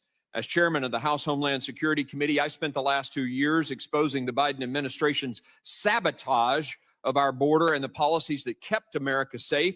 I saw firsthand their willful refusal to protect this country.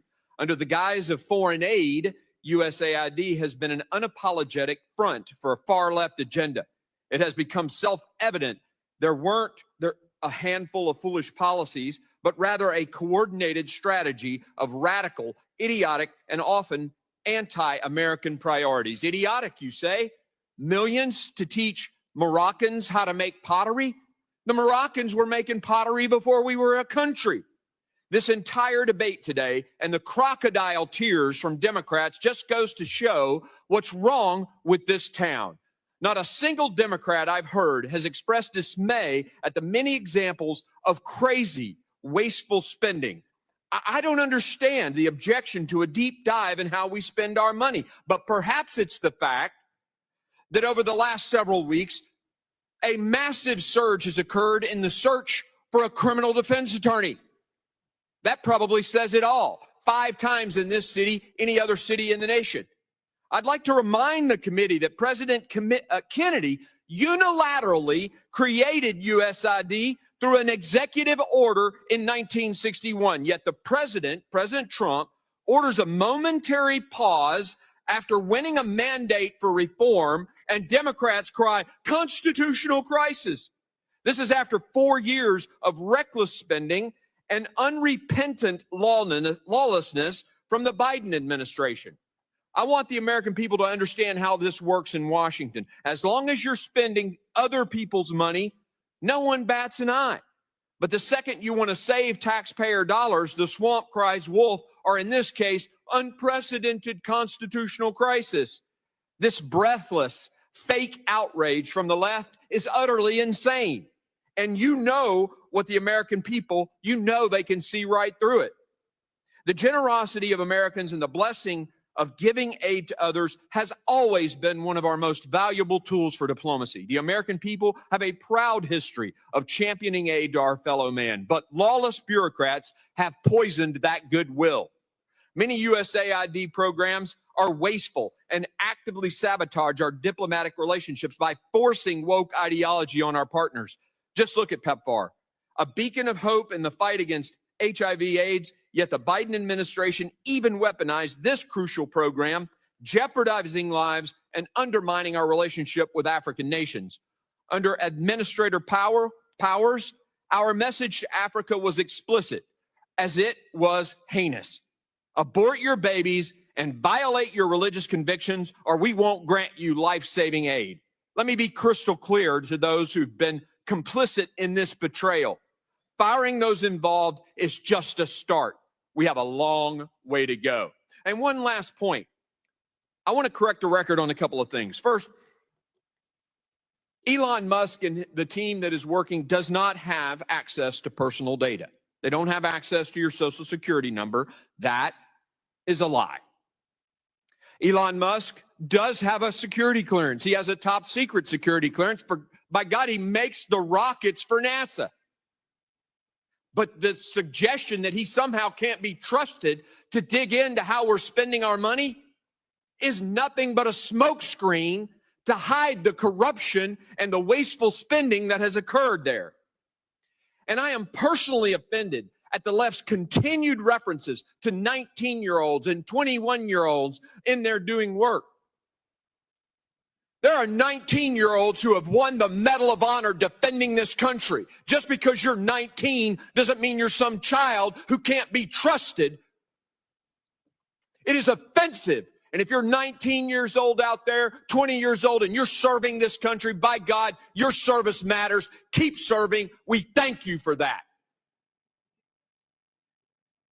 It would appear that I'm out of time, Mr. Chairman. I yield. Amen. Representative Castro is now recognized.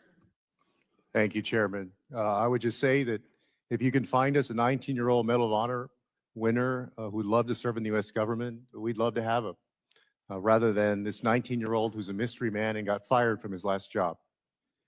As y'all hear a lot of angry, fire-breathing rhetoric coming from the other side, I want you to consider, as Americans, where we started the year. Our country, for all the complaints and all the anger, is still the most powerful, prosperous nation on earth, with the lowest unemployment rate in decades and a strong economy, where foreign aid represents about 1% of our total budget.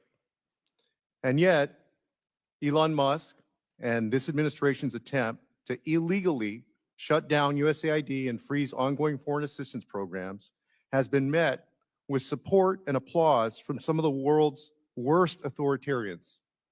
Venezuelan Interior Minister and Nicolas Maduro's key lieutenant celebrated the Trump administration's actions in ending support to the Venezuelan opposition. In Nicaragua, Daniel Ortega's sons said that, quote, Trump turned off the faucet for terrorists when he shuttered USAID funding. Belarusian leader Lukashenko applauded the administration's decision to cut funding for, quote, the fugitive opposition. The opposition that for years Republicans have said they support, they have now abandoned. President Trump has abandoned. He cut off TPS for Venezuelans and betrayed the people of South Florida and sent them back to a man he says is dangerous, yet sent Rick Grinnell ago. China offered to move in and replace U.S. funding. China has offered to go do the job that we are no longer doing. What do you think that does for American diplomacy? What do you think it does for our reputation around the world? What do those people think of us that we won't help them take away the bombs that we dropped years ago? Similar celebrations have come from leaders in Russia, Iran, Hungary, Cuba, and other countries as we've cut support to democracy activists in these countries. Democracy activists. Republicans have been eager to accuse Democrats of, quote, abandoning our allies. The reality is that the Trump administration abandoned our allies everywhere, and it didn't even take a week. Donald Trump has abandoned those fighting for democracy in Cuba, Nicaragua, Venezuela, Iran, North Korea, and China. He's abandoned Taiwan, freezing security assistance to the island nation facing threats of invasion from China. Donald Trump abandoned our partners in Indonesia, Malaysia, Iraq, and other countries fighting terrorism with the support of USAID. He's abandoned the country of Jordan by freezing security assistance, abandoned millions of victims of HIV/AIDS supported by PEPFAR, and abandoned those suffering from malaria and TB. Donald Trump has also abandoned American citizens, American farmers that feed the world, whose produce is rotting in ports and warehouses, and our USAID professionals and families that he stranded abroad. Make no mistake, these decisions will come back to haunt the United States of America. And not only in terms of diplomacy, not only in terms of how people think of us in faraway lands, those diseases that we're no longer helping to cure, people will get sick, not only in those countries, but in the United States. And I hope that just as folks are taking credit for what's going on now, take full credit for that. I have a question of the panel. I want to ask Mr. Natsios whether you think these actions, you were a USAID administrator, you saw the good and the bad, and you had reform. I had a reform bill myself, which some Republicans joined me on last Congress. You think the totality of this is making us stronger in the world or weaker? I think that our aid program makes us stronger, and I think USAID, prior to all of the controversy, was achieving that, except for the woke program that has been introduced, which has alienated very conservative Christian societies in Africa. And Mr. Natsios, I want to interrupt you for just a second, Yes. because there was an example of funding to help LGBTQ communities in Uganda. In Uganda, the death penalty was proposed for gay people. Right, right. Is that considered woke? Is that what they're using as an example of woke, is helping gay people because they're under the threat of death by their own government? Any violence against any person is not acceptable. So I understand what you're saying. What So I'm you saying would that- be for that funding then? What I'm saying is that we're dealing with very conservative society, Muslim and Christian, and we need to respect not what you're talking about, because that happened, I think, in reaction to us, actually, because it wasn't there before. But let me just say that we give, AID gives $1 billion a year to Christian NGOs, evangelical, Pentecostal, Roman Catholic, my church, the Orthodox Church, and mainline Protestant, $1 billion a year. All those programs are now frozen. They've laid off the staff, and I have to say it's damaging the church's mission in the world. I think this whole shutdown is, and I might say, Mr. Chairman, just not to be partisan, I'm just to tell you what's happening. I've met with the Christian groups. Even though they have waivers, the Phoenix system is not operating. Unless the Phoenix system can operate, they can't issue checks. No one is getting funded, even though the waiver has been granted. I'm not saying that in a partisan way. Please do something about it. It's having an effect in the field in a profound way. There, a lot of AIDS orphans are being taken care of by the church, Gentleman's time has expired. and the staff has been laid Gentleman's off. time has expired. Representative from Kentucky, Mr. Barr is now recognized. Thank you, Mr. Chairman. Appreciate the very important hearing exposing the jaw-dropping waste at the USAID. And many U.S. aid foreign assistance grants are not only wasteful, but counterproductive to our diplomatic and foreign policy objectives. Just a few examples: $75,000 for a drag show workshop in Ecuador, $37 million for services for sex workers and their clients and transgender people in South Africa, $31 million for providing U.S. aid employees with resilience, wellness, and work-life balance counseling, $24 million to build green transportation alternatives in Georgia, $500,000 to help Indonesian coffee companies become more climate and gender-friendly, $15 million to promote LGBT rights for individuals in Kenya, and $2 million to conduct sex change surgeries in Guatemala through a trans-led organization. My colleagues on the other side of the aisle are whining that President Trump has fired the Inspector General of this agency. Thank goodness for President Trump for firing an Inspector General for not exposing what Elon Musk has exposed with this waste. Are these programs what hardworking American taxpayers should be funding? But let me focus on Uganda, because my colleague from Texas raised that issue, a country that has thousands of soldiers fighting for our counterterrorism interests against al-Shabaab in Somalia. And that country was severely punished by the Biden administration for signing its anti-homosexuality law into law in May of 2023. The Biden administration revoked Uganda's AGOA eligibility, enacted visa restrictions on Ugandan individuals, and pressured the World Bank to prohibit new public financing. Despite this, U.S. aid has provided a $600,000 grant to, quote, empower Uganda's LGBT community to push back against this legislation.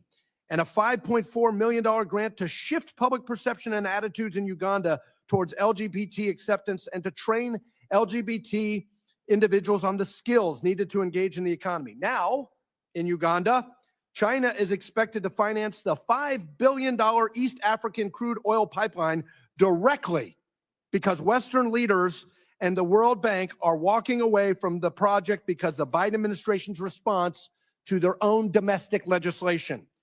Mr. Primorac, should taxpayer dollars go toward penalizing countries like Uganda for making their own internal domestic political decisions on social issues that one administration doesn't agree with, which in turn strengthens countries' relationships with our adversaries like the communists in China? Congressman, I've spoken to many officials from the region there, and they explained to me their shock when they would prepare for meetings with Secretary Blinken. They prepared about how can we work together to combat China, actually. But when they had the meeting, they were hit with the woke things about the climate, about the LGBT, and all these issues. They were utterly stunned that here they are, Africa. They know about the challenge and the great geostrategic fight that we have.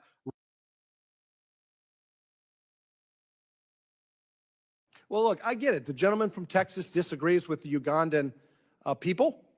I get it. The Biden administration disagreed with the Ugandan people, and Secretary Blinken and USAID in the previous administration disagreed with the Ugandan people on this issue of homosexuality legislation. I get it. The question is not their opinion. The question is, what is the diplomatic job of the State Department and USAID? Is it to lecture the Ugandans, or is it to help us counter Belt and Road? Is the job of the State Department and USAID to advance American national security? That's the question. And what they did in that instance with Uganda is compromise American national security and empower our adversary. Representative Yoho, Ted, it's good to see you. Thank you for your amazing work and your authorship of the BUILD Act. You were instrumental in the passage of that bill and authorized U.S. International Development Finance Corporation. Can you see DFC playing a much more effective role in advancing our interests abroad and countering China's Belt and Road? Absolutely. And if you could, how can reforms like equity scoring and country eligibility changes help U.S. investments in countries like Panama? It's a big reform. I mean, that's the best tool we have to counter the BRI, the Belt Road Initiative. And the equity scoring is a must fix. It's something that has to be, because right now it limits what the DFC can do. And then raising the country of eligibility allows us to go into these countries strategically where we can counter the BRI where we can't go now. And this is something that we're going to talk about next month in the reauthorization. And I hope it's a bipartisan effort, and there's a lot of support. But if we don't do it, we're going to see that much more influence, and it goes to people that aren't friendly to the United States. Well, thanks for your leadership on that. And I agree with you. Move from aid to trade. To trade. And thank you to President Trump for his leadership on rooting out all of this waste and frankly, activity that undermines our national security. Gentlemen's time has expired. Votes have been called. We're going to go through one more round of questions and then recess until the conclusion of votes. So Representative Sherpalis McCormick, you will be the last one to be recognized before we recess. Thank you, Mr. Chairman, and thank you, Ranking Member. And thank you, everybody, for being here. USAID, along with the State Department, has been one of our strongest mechanisms to secure the region and national security, and also build relationships throughout the entire world. In Haiti, we've seen huge support and huge forward movement when it comes to USAID providing an option for many children who are either forced to join the gangs or face starvation and their families dying. But USAID has stepped in and actually gave them an option, which is to eat and provide food. We recently spoke with the World Health Organization and other organizations that are there feeding people in Haiti. And one of the things they brought up to us is that if they don't have the funds by March, they will not have the option to start feeding again and doing those programs in Haiti. Although there is a waiver, we've already talked about at length about the problems with the waiver and them kicking in back with the payment system. But we also have to talk about how there is not enough people to be working at USAID right now to facilitate that. We've gotten several calls of people who are anxious about what is going on, including people who are actually sending food out through our ports in Palm Beach. We've heard a lot of people wondering if their food's going to be sent. Farmers now are worried. We have over 23 farms that are being impacted in the state of Florida. So I have a question for you. My question is, I think we all can come together and agree that auditing USAID is actually a good thing. We can talk about where we agree and disagree. However, the real issue is implementation. We're finding that this implementation is creating extensive collateral damage to American citizens and also to our partners. And we're also finding that some of this damage is irreparable harm, meaning that we just can't fix it by giving them money. We're hearing more and more about people who are exposed and who need life-saving treatment, who are not getting it despite the waivers. And so I believe that the strength of our nation is us following that constitutional privilege of us embodying and allowing Congress to actually determine the implementation. So I want to know for you, how much of USAID's programs are actually life-saving programs? Yes. Of the $38 billion last year, 15 billion was humanitarian assistance and emergencies, famine relief, disasters, civil wars. 8 billion was for health. Most, except for the family planning program, which is the last time I checked was 275 million. Most of the health programs were life-saving. And so do you believe that if Congress That's about 55% of the budget. So do you believe if Congress actually had the opportunity to do its role in actually crafting out the implementation over DOGE, do you believe that we would have been able to substantiate or even to make sure that many people who are being harmed right now are not being harmed? Well, there's a problem now that's people who are being denied, who can't get the antiretrovirals because the system is shut down. There's violence against the aid workers and against our AID officers. There was an incident just now in Kinshasa, the capital of the Democratic Republic of the Congo, where the aid officers had to take their families and go across to Brazzaville, across the river to another country, because they were under attack for people who thought they were going to die because they couldn't get this aid. There's a whole bunch of articles on this. This is not a small incident. This was very, very serious. Some of the embassy people were under attack too. Well, thank you so much for identifying that, because USAID is not a faucet that you can turn on and off. Right. You cannot pause it and then turn it on and think that there will be no damage. However, I do have confidence that if Congress had the opportunity instead of DOGE, that we could have worked across the aisle to identify what would have been the consequences and in fact protect not just our farmers, but the people who are using it. We're hearing more and more stories about people who are actually losing their lives because they were part of an experimental program, they were part of a US aid program, even hearing stories about people who have objects and instruments who are still in their body, and because there's a stop order, they cannot remove them. And so as we move forward, I would like for us to focus on what is the strength of our nation. Us being able to work together and identify how we can actually promote the agenda of the United States, but still preserve our compassion. And I have full faith and confidence that if we had the opportunity to do our constitutional duty as members of Congress, working with the chairman, who I've worked with several times before, and I believe he's a compassionate person, that we would have saw what was happening and prevented any kind of collateral damage to our farms, to our district, to our ports, especially the loss of life. So as we go forward, I think we should stop focusing on totally a few programs which you may disagree on, but focus on how we can regain ourselves internationally, because every single day that we actually have these arguments and funding isn't going out, China is stepping in. Russia is stepping in. And what they're telling them is that we are not reliable, that we will not be there, that we will start and we will stop and people will get hurt. Mr. Chairman, I yield back. Thank you, Representative. We do have time to do one other round of questioning before we recess for votes, and so we're going to recognize Representative Salazar.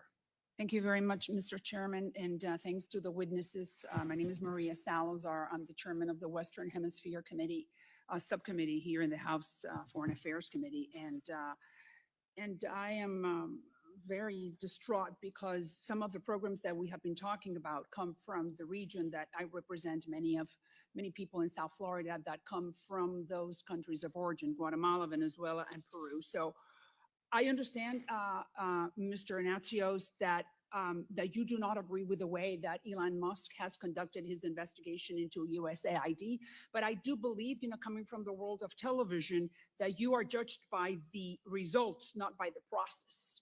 And Musk has discovered things that are completely and absolutely embarrassing. And in my, specifically in the region that I'm saying that I'm representing a lot of constituents. So I want to salute you because you said that you did the job, you were the administrator, that you went line by line, that you were cleaning up the different programs, that you took your job very seriously. But apparently we are in different times. And I'm just going to share with you within the time that I have programs coming from Latin America, which I think that are highly embarrassing. Let's start with Venezuela. And here's the video that Chairman played before. Venezuelans, they're fleeing Marxism. They're hungry. The average Venezuelan weighs 15 pounds less because of lack of food. We know that Chavez has destroyed the country. They make it to Ecuador. They're tired. And then they encounter that the United States, which is the beacon of hope, is offering this program to become a drag queen. So I think there's something wrong with that picture. And I'm not sure if we can play it again, but I just wanted your opinion. Well, that particular program was a State Department program. And I have great respect for the State Department, but I think it's appalling they did it, to be very frank with you. So you do not agree with those $35,000 No, invested? I don't. I think we should stick with our basic mission. Yeah, well, but you agree that they have not under you. Oh, but no, they have not. They have not. And I Okay, think so that let's needs go to be I just want to changed. hear your thoughts because unfortunately Just time one is of the comment, essence. $2 million Congresswoman. for Native Indians in Guatemala. President Giammattei called me. I've never had a president from a country saying, I don't want the United States money. Highly conservative. These are the Native Indians in Guatemala, people who are just, flipping the tortillas and they just want to learn how to do a job, not sex change surgeries. What do you think about that? That's beyond what this AID mission is. I don't think we Good. should be. That's all we need to know. Peru, in the Amazon. This is the jungle. This is not Jeff Bezos' Amazon. This is like where people have harsh conditions. They need mosquito nets to fight malaria. So $25,000 for diversity recruitment events. What is a diversity recruitment event in the middle of the jungle? I have no idea. Congressman, just one comment.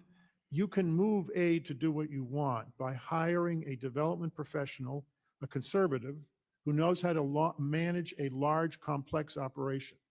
Mark Green was such a person, okay, under Okay, Trump. but then what happened between your time and this time?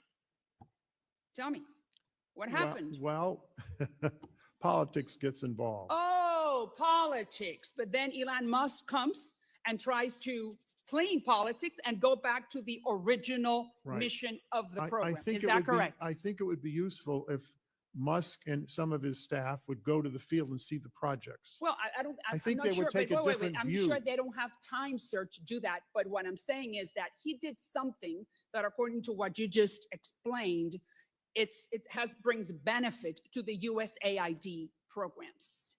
The USAID staff do what the political appointees tell them to do. Well, right? okay, They don't initiate these things. they don't. Oh, So that means that all these directives came from the White House. the White House, yes, and the State Department. So then, okay, but then the White House, the State Department responds to the White House. So you are telling me that under the Biden administration, the USAID lost its course, yes or no? I think AID needs to be more independent of the And you political just told me, wars you just in told me that Washington. the State Department is the one that directs Yes. that. Okay, and the State Department responds to the White House. That's correct. All right, so that means then that the White House gave the wrong directives to USAID. In my view, In your view, good. Thank you. Well, that's all we needed to know. So now we have a new sheriff in town called Donald Trump, and then that guy brought another guy called Elon Musk to do the job, something that no one else has done before. So why do we need to criticize him? Because he doesn't know anything about development. He may be a genius at technology. He does not know anything about development. But The it stuff has, they've but been- wait. Development has nothing to do with what is the mission statement for USAID? Secure, prosper, and value American values. running The $2 million for the native Indians in Guatemala to change their sex surgeries has nothing to do with that. $15 billion was spent on humanitarian assistance in emergencies and refugee camps. There's particular skills you learn in doing that. I did that. I understand, know but what that you're is. talking about what works. I'm talking about what does not work. Gentlelady's time Thank has you. expired. I appreciate, Chairman. Minute. Thank you, sir, for your time. I would also let you know, Ms. Salazar, that I've had numerous calls from ambassadors during the Biden administration who intend to provide us with the reprimands that they wrote against career employees who were undermining their work, doing these programs that they didn't want, but did them anyways, and the administration didn't care. And we look forward to bringing those things to light as well. We are going to recess. As votes have been called, as I mentioned, we are going to recess until 10:50, and we will look forward to returning. Committee stands in recess. Let's get these witnesses back in their chairs.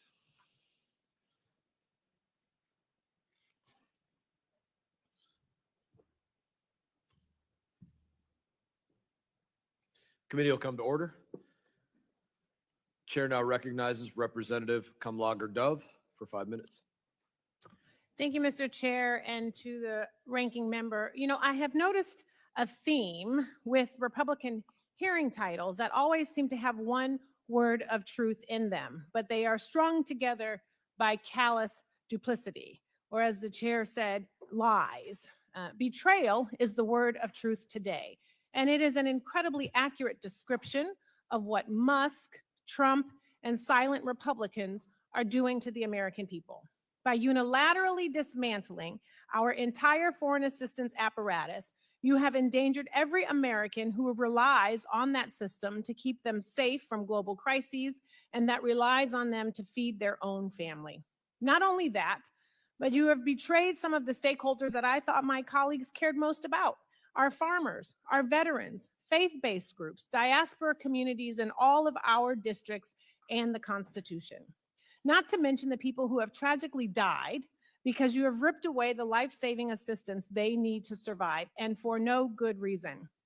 I was struck by the opening remarks of the chair. The chair mentioned helping people to vote. And why do Republicans not support the right to vote? There was a reference to all of these small dollars going to people in need who just happen to be of the LGBTQ community. And why are the Republicans who actually crashed Grindr, the gay dating app during the RNC, so focused on the LGBTQ community? But let's circle back to what the real betrayal looks like. First, there's the fact that Elon Musk ripped up the Constitution and our system of checks and balances by illegally dismantling USAID with zero congressional input. Congress is not a peanut gallery. It has constitutional oversight authorities that have been categorically violated.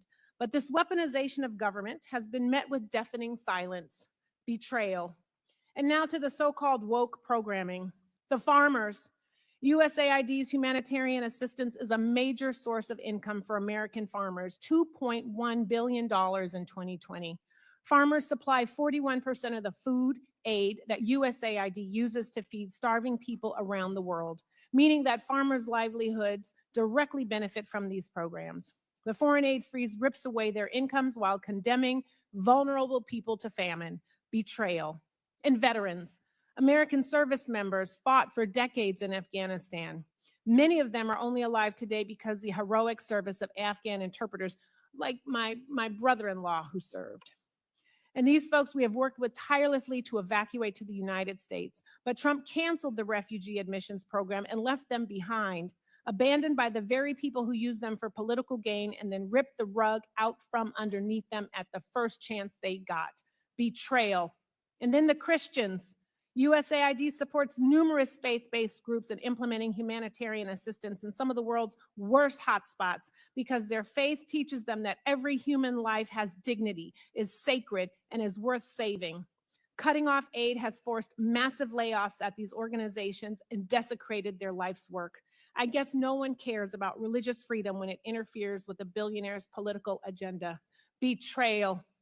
And diaspora communities. USAID's support for Pakistani democracy organizations and flood relief efforts is now gone. Students in Burma benefiting from USAID scholarships have now been deprived of a better future. Venezuelans who relied on USAID-funded integration services to build a life outside of Maduro's oppressive regime are now left in the lurch, and the Republicans are deporting them back into terror. You can claim to support any of these communities. How you can do that is beyond me. It is hypocrisy and it is betrayal. And finally, the American people. Every American is less safe today because USAID is not out in the field, stopping crises from reaching our shores.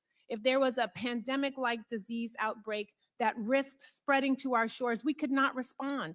If there was a natural disaster in Mexico or the Caribbean that would drive people to our border, we could not respond.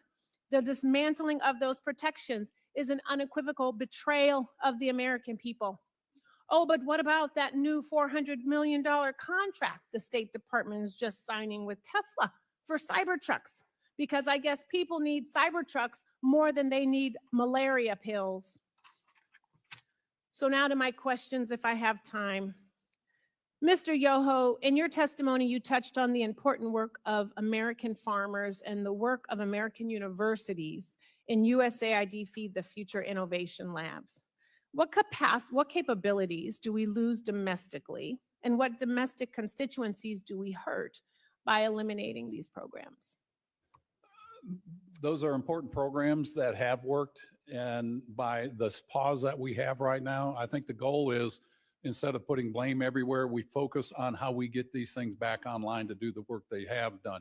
If you look at like the RUTF program, the Ready to Use Therapeutic Food program, that saved over 17 million children, and it sources products from 27 different states in America that provide, income for our farmers, and those are things that we need to get back online as soon as we can. And I think you'll see that, there is a reset. It had to happen. Shame on us when I was in Congress that we didn't do these things earlier. It's done, can't go back. We can only go forward.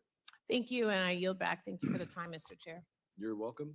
And in answer to the question, the reason LGBTQ is the focus is because that's what became the focus of USAID and State Department. It was not the exception, it was the rule. We're just reading off the lists of grants and pages and pages and pages more. I now recognize Representative Kim for 5 minutes. Thank you, Chairman Mass, for holding this hearing. I want to thank all of our witnesses for joining us today. The U.S. foreign assistance has long been a very powerful soft power tool to advance our American leadership by building trust with our allies, promoting democracy, stabilizing terrorism-prone regions, and providing market access for American businesses. However, we have seen serious and credible cases of wasteful uses of American taxpayer funds abroad. For example, $2.5 million were sent through USAID to build the electric vehicle charging stations in Vietnam. How is this spending critical to US national security or advancing our American interests? They're not. Unfortunately, these cases of unproductive spending abroad undermine the many targeted, valuable, and effective foreign assistance programs that are essential to our national security. Mr. Yoho, as you know very well, the strategic competition with China and its Belt and Road Initiative is a top priority for the East Asia and the Pacific subcommittee that you once chaired and I now currently chair. Xi Jinping is watching and he's waiting for the chance to fill any US vacuum. And already there have been many reports of Chinese Communist Party officials signaling their willingness to replace USAID in Nepal and demining activities in Cambodia. And these are just the instances that we know about. Even critics of USAID acknowledge the critical soft power value of targeted and efficient programming. So let me ask you, if USAID is fully merged into the State Department, what specific authorities will the State Department's Bureau of East Asia and the Pacific need to effectively implement USAID programs to directly counter CCP's influence in the region, such as training journalists to expose illegal CCP information tactics or strengthening critical infrastructures there? I think the important thing they can do is get it back online as quick as they can and put people, authorize them to get back into the field, the implementers. The State Department might can do that, but I don't know if they have bandwidth or if they have the expertise and the capability. The people that were there on the ground with USAID, as Minister Natsios said, these are the people that have institutional knowledge and they know how to do that. They're not R's or D's, they're mission driven. And I think we can get some of those people back in there that are experts in their field to move America's agenda forward of, are we going to be safer? Are we going to be stronger? And we're going to be more prosperous? And if we do that, those countries will be too. And it counters China. And if we're not there, China will be there. Sure. So I'm glad that Secretary Rubio issued waivers for life-saving humanitarian assistance programs. However, I'm also hearing many concerns regarding the lack of clarity on those scope of the waivers and challenges with getting paused programs restarted. It's hard to restart them if we completely turn the lights off, right?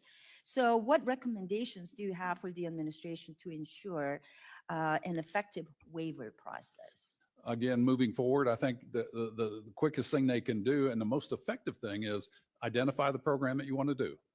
And then put the people in there that know how to implement that. That could be at state. There's people at USAID, and I know there's this big black eye on USAID, but I think we need to look at what they did do good. You know, it's like a cake recipe. One drop of kerosene in a cake batter ruins the whole thing. So what happened and what's been exposed doesn't mean the whole thing was bad. And like I said, not all aid programs are good. Not all of them are bad. Let's take the good ones and implement them as quickly as we can so we do not cede that ground to China, Russia, anybody that doesn't like us. Thank you. I'd like to ask a question to Mr. Primorac. What specific reforms can be implemented so that current adult audit and review processes ensure programming aligns with our U.S. national interests?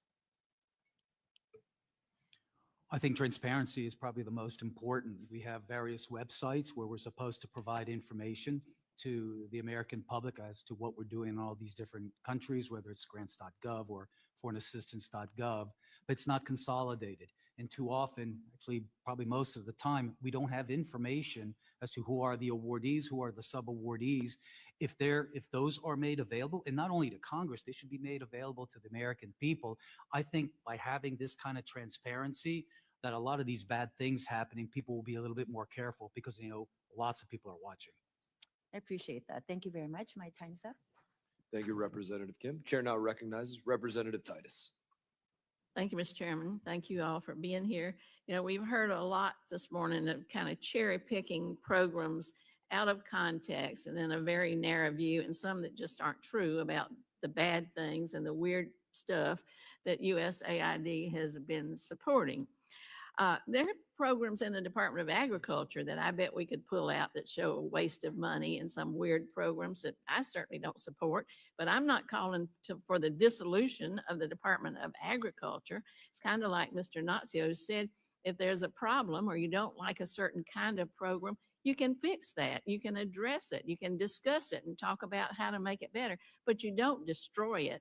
You don't just throw the baby out with the bath. So why would we do that with USAID when the programs that it does support are so much better, so much more extensive, so much more productive than some of these little things that you've been hearing ad nauseum from the other side of the aisle?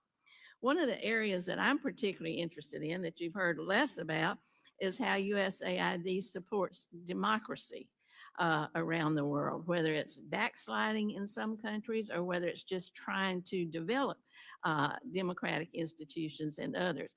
People are on the front lines in very dangerous situations, often trying to push democratic principles. And we have another number of programs through USAID that helps with that development. Mr. Natsios, would you talk about what happens when we pull out and when it comes to development of countries that would be friendly towards us or would be more democratic? What happens to those people who are on the ground? We know that this is a great source of soft diplomacy, soft power. We've heard generals say every dollar you spend on something like this is a dollar you don't spend on bullets and soldiers having to go and fight a hot war. But if we're not there, what are the consequences for democratic development? My view is that the AID missions in the field are our greatest strength. 2/3 of the staff of AID are not Americans. They're Kenyans or Nigerians, they're Cambodians, they're Moroccans, wherever you are. And many of them go on to be the heads of state, believe it or not. The first woman head of state in Costa Rica was an FSN with AID for 10 years. The first woman vice president in El Salvador was a FSN with AID. The first lady of Peru was a FSN. Her husband got a PhD from the University of Chicago in economics. He was the president of Peru and the first Inca president in the history of the country. All of them devoted to the United States, all of them right of center and honest people. I was in Macedonia just before 9/11 and two of the FSN said, I said, any of you ever run for office? Two of them of our had just got elected to parliament. And they said, we ran on the platform that we work for USAID. So not having our missions in the field has unintended consequences because we are a recruitment ground for leaders in the developing world who are pro-American. Wouldn't it be better to have someone who got their degree in the United States rather than Beijing to be the head of state somewhere? I think it is. We have a story from Nigeria just a couple of years ago during COVID where the Minister of Health was presented with a Chinese vaccine, Russian vaccine, or our vaccines. The Minister of Health said, I got my PhD in the United States, or MD, and an AIDS scholarship. We're going with the American vaccines. In fact, I don't want these other vaccines in the country. And they bought them. This is not just a contribution. So having the missions in the field, having scholarship, having relationships with these countries through the missions is very important to build trust. And in my view, shutting them all down is not in our national interest. I understand that Secretary Rubio has sent out a message saying none of the FSNs will be laid off. They'll be integrated into the embassy. But they have to have foreign service officers from AID or people who know development, know procurement, and understand all of the rules to manage them. They can't do a lot of this stuff on their own. So I want one last comment about democracy. I'm a little troubled because I'm looking at the patterns of what's been canceled. All the democracy programs and governance programs have been canceled. Exactly. And I'm a little, I hope that's not a deliberate decision. Maybe I'm misreading it. I don't But think so. if that's the case, it's a disaster because people around the world who want democracy and want freedom rely on us. They look to the United States. They certainly don't look to China, Russia, North Korea, and Iran, the CRIN alliance, as we call them in the Pentagon. They are our enemies. They're not our friends. And we need to support those democratic forces around the world, in my view. I agree. Thank you very much. I yield back. Thank you, Representative Titus. Chair now recognizes Representative Davidson. I thank the chairman, and look, I appreciate this hearing. It's certainly timely.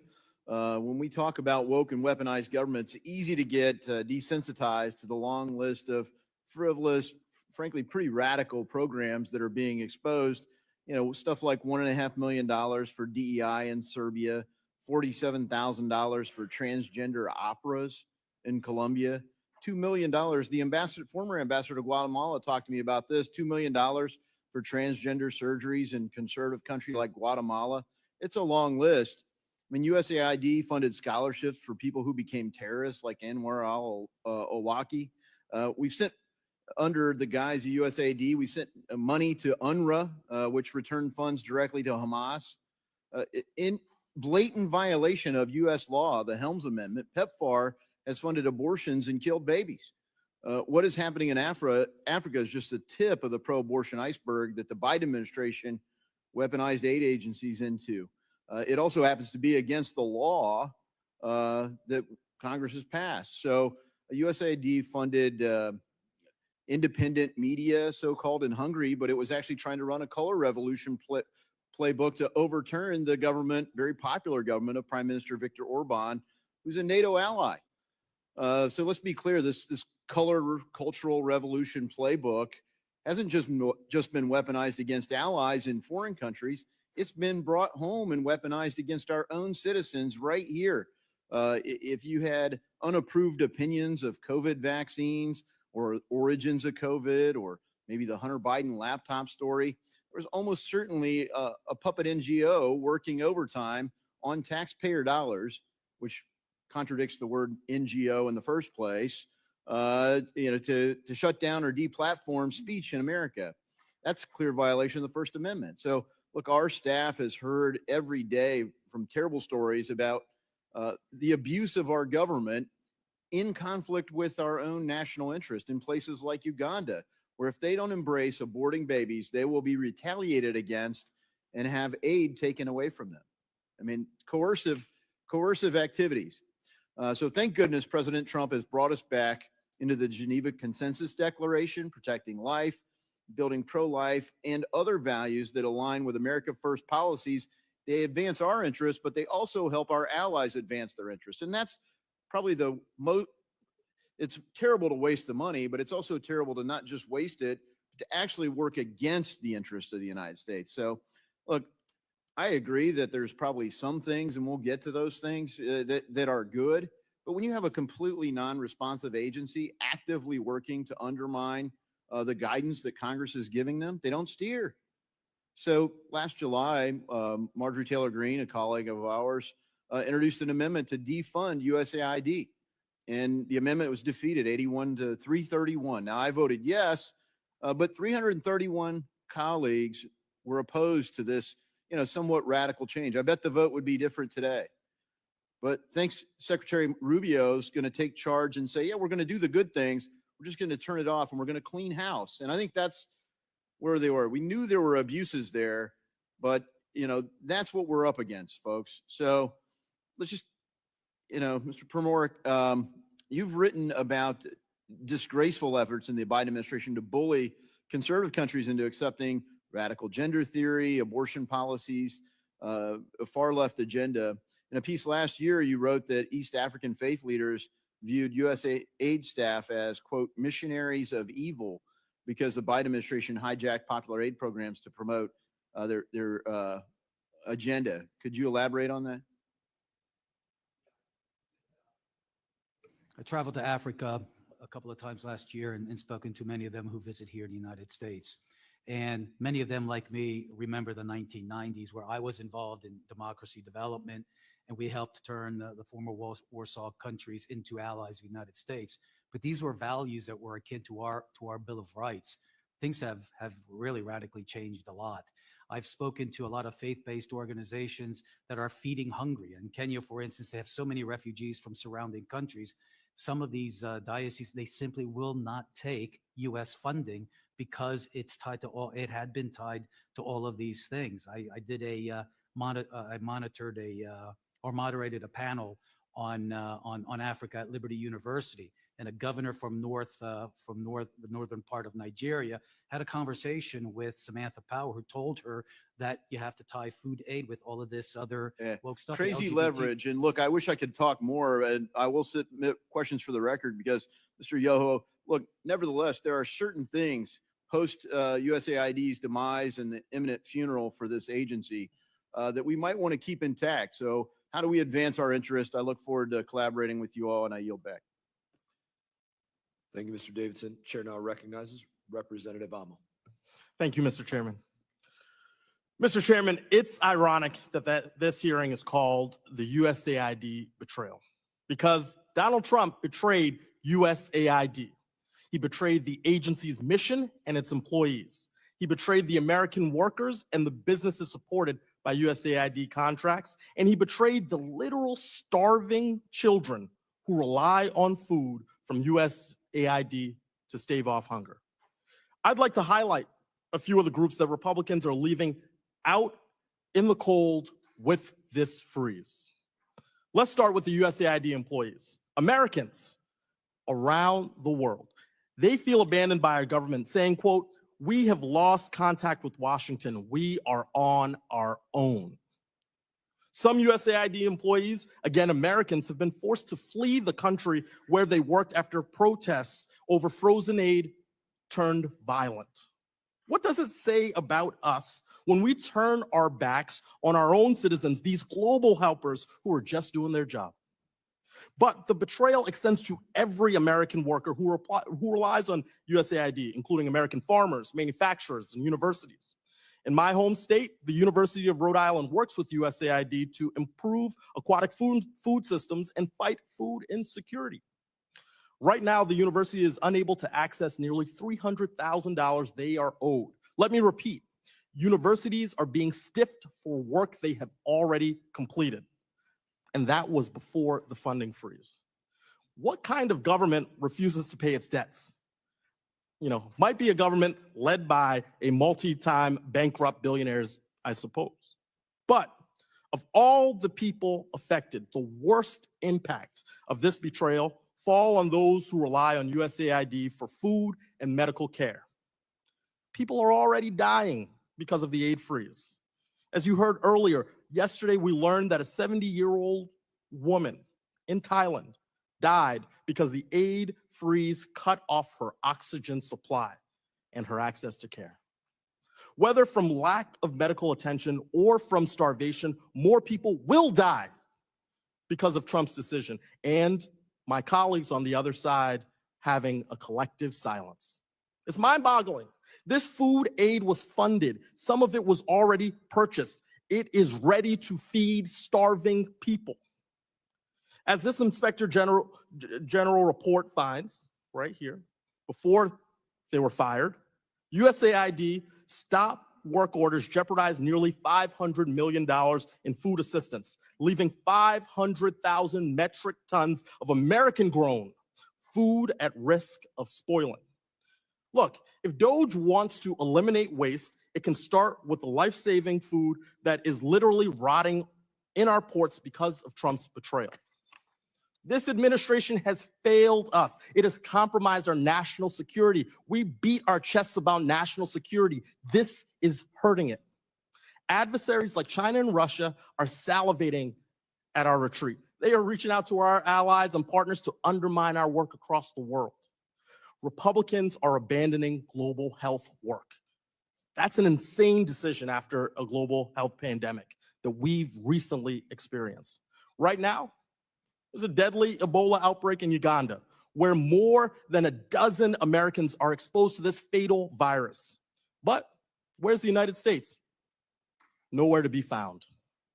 Look, I worked on President Obama's response to Ebola domestically and President Biden's response to COVID when I worked at the White House in 2 stints. And the number one lesson from the pandemic playbook is that we must contain the virus before it kills more people and makes its way to the United States.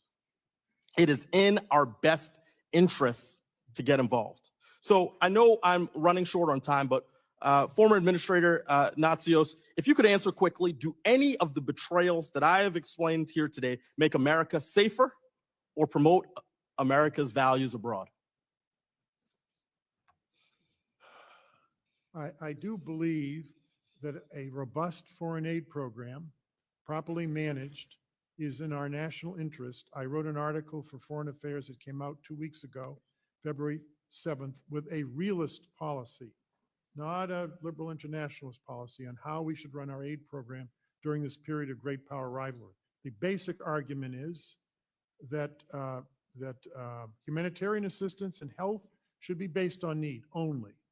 All the rest of it should be based on the following standards. One is there are 14 choke points in the high seas that control the food supply of the world.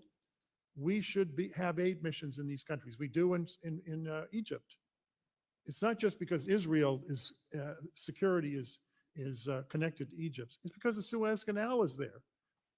Morocco, they're not going to change the geography of the Gibraltar Straits.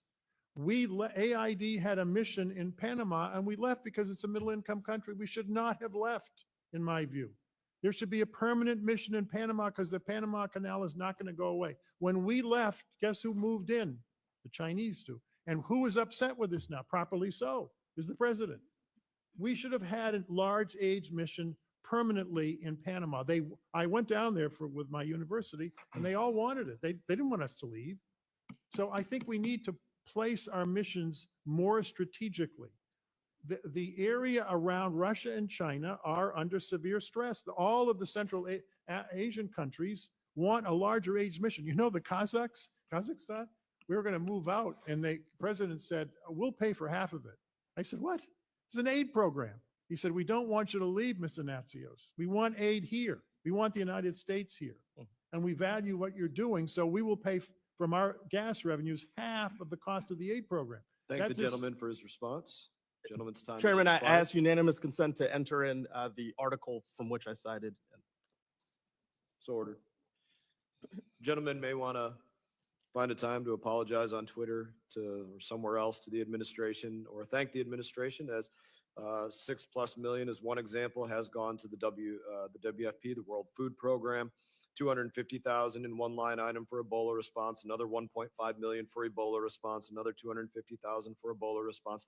The list goes on and on. Those are programs that have moved forward, and it goes exactly to your point of being more strategic, not doing the absurd, crazy BS that has been done in the past. It all comes to an end, and can't wait to have the people come here and literally stand before us and answer for the craziness they've been doing. Representative Baird is recognized.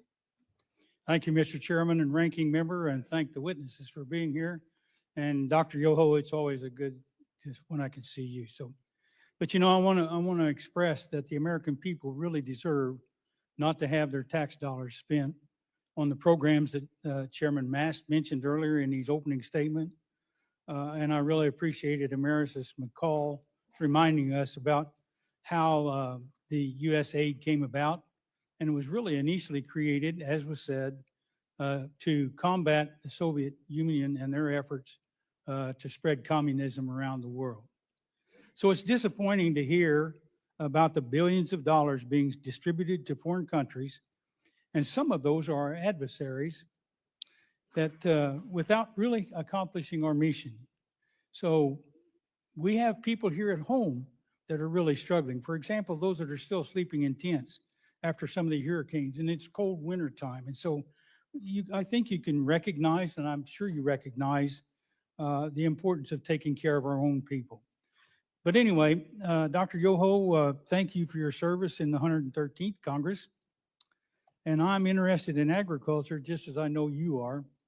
So I would really be interested to hear your perspective as a veterinarian on the impact of early detection of zoonotic diseases and the development of early detection and vaccines for controlling some of these diseases. And Sure.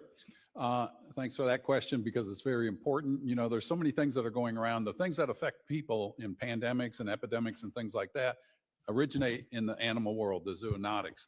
There's 27 viral families that come through, and we saw the effect of COVID. I mean, COVID is in the animal world, it's in the human world. The thing we're looking at now is H5N1, highly pathogenic avian influenza. We're seeing it mutate and get into the mammals, from the birds to the dairy cattle to the feline population, into the porcine population, and into the human population. This is a very dangerous virus if it gains a hold in the human population and can get to the point of transmission the way influenza viruses did. COVID, as bad as it was, had about a 97% recovery rate. You get one of these bad strains of influenza or the Marburg virus that's showing up, or a new strain of Ebola, they have a 40 to 50% death rate. Those things, what we went through with COVID was bad enough, but it's nothing like what we're going to see. And the research that we do through organizations like our land-grant universities, those are the ones that are on the cutting edge of this. But then you have multi-funded donor international organizations like CEPI, the Coalition Epidemic Preparedness Innovators. They are doing research on the emerging viruses so that we can have the platform for the vaccines to be developed ahead of time. And this is that platform. The United States provides about 5% of their funding, roughly $170 million over the last 5 years. out of a budget that they have of about a little over $4 trillion, or yeah, $4 billion.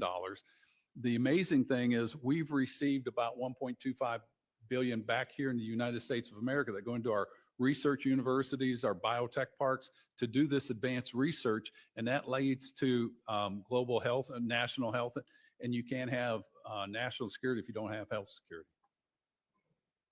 So are you supportive of the idea that having people in some of these foreign countries allows us to have early detection?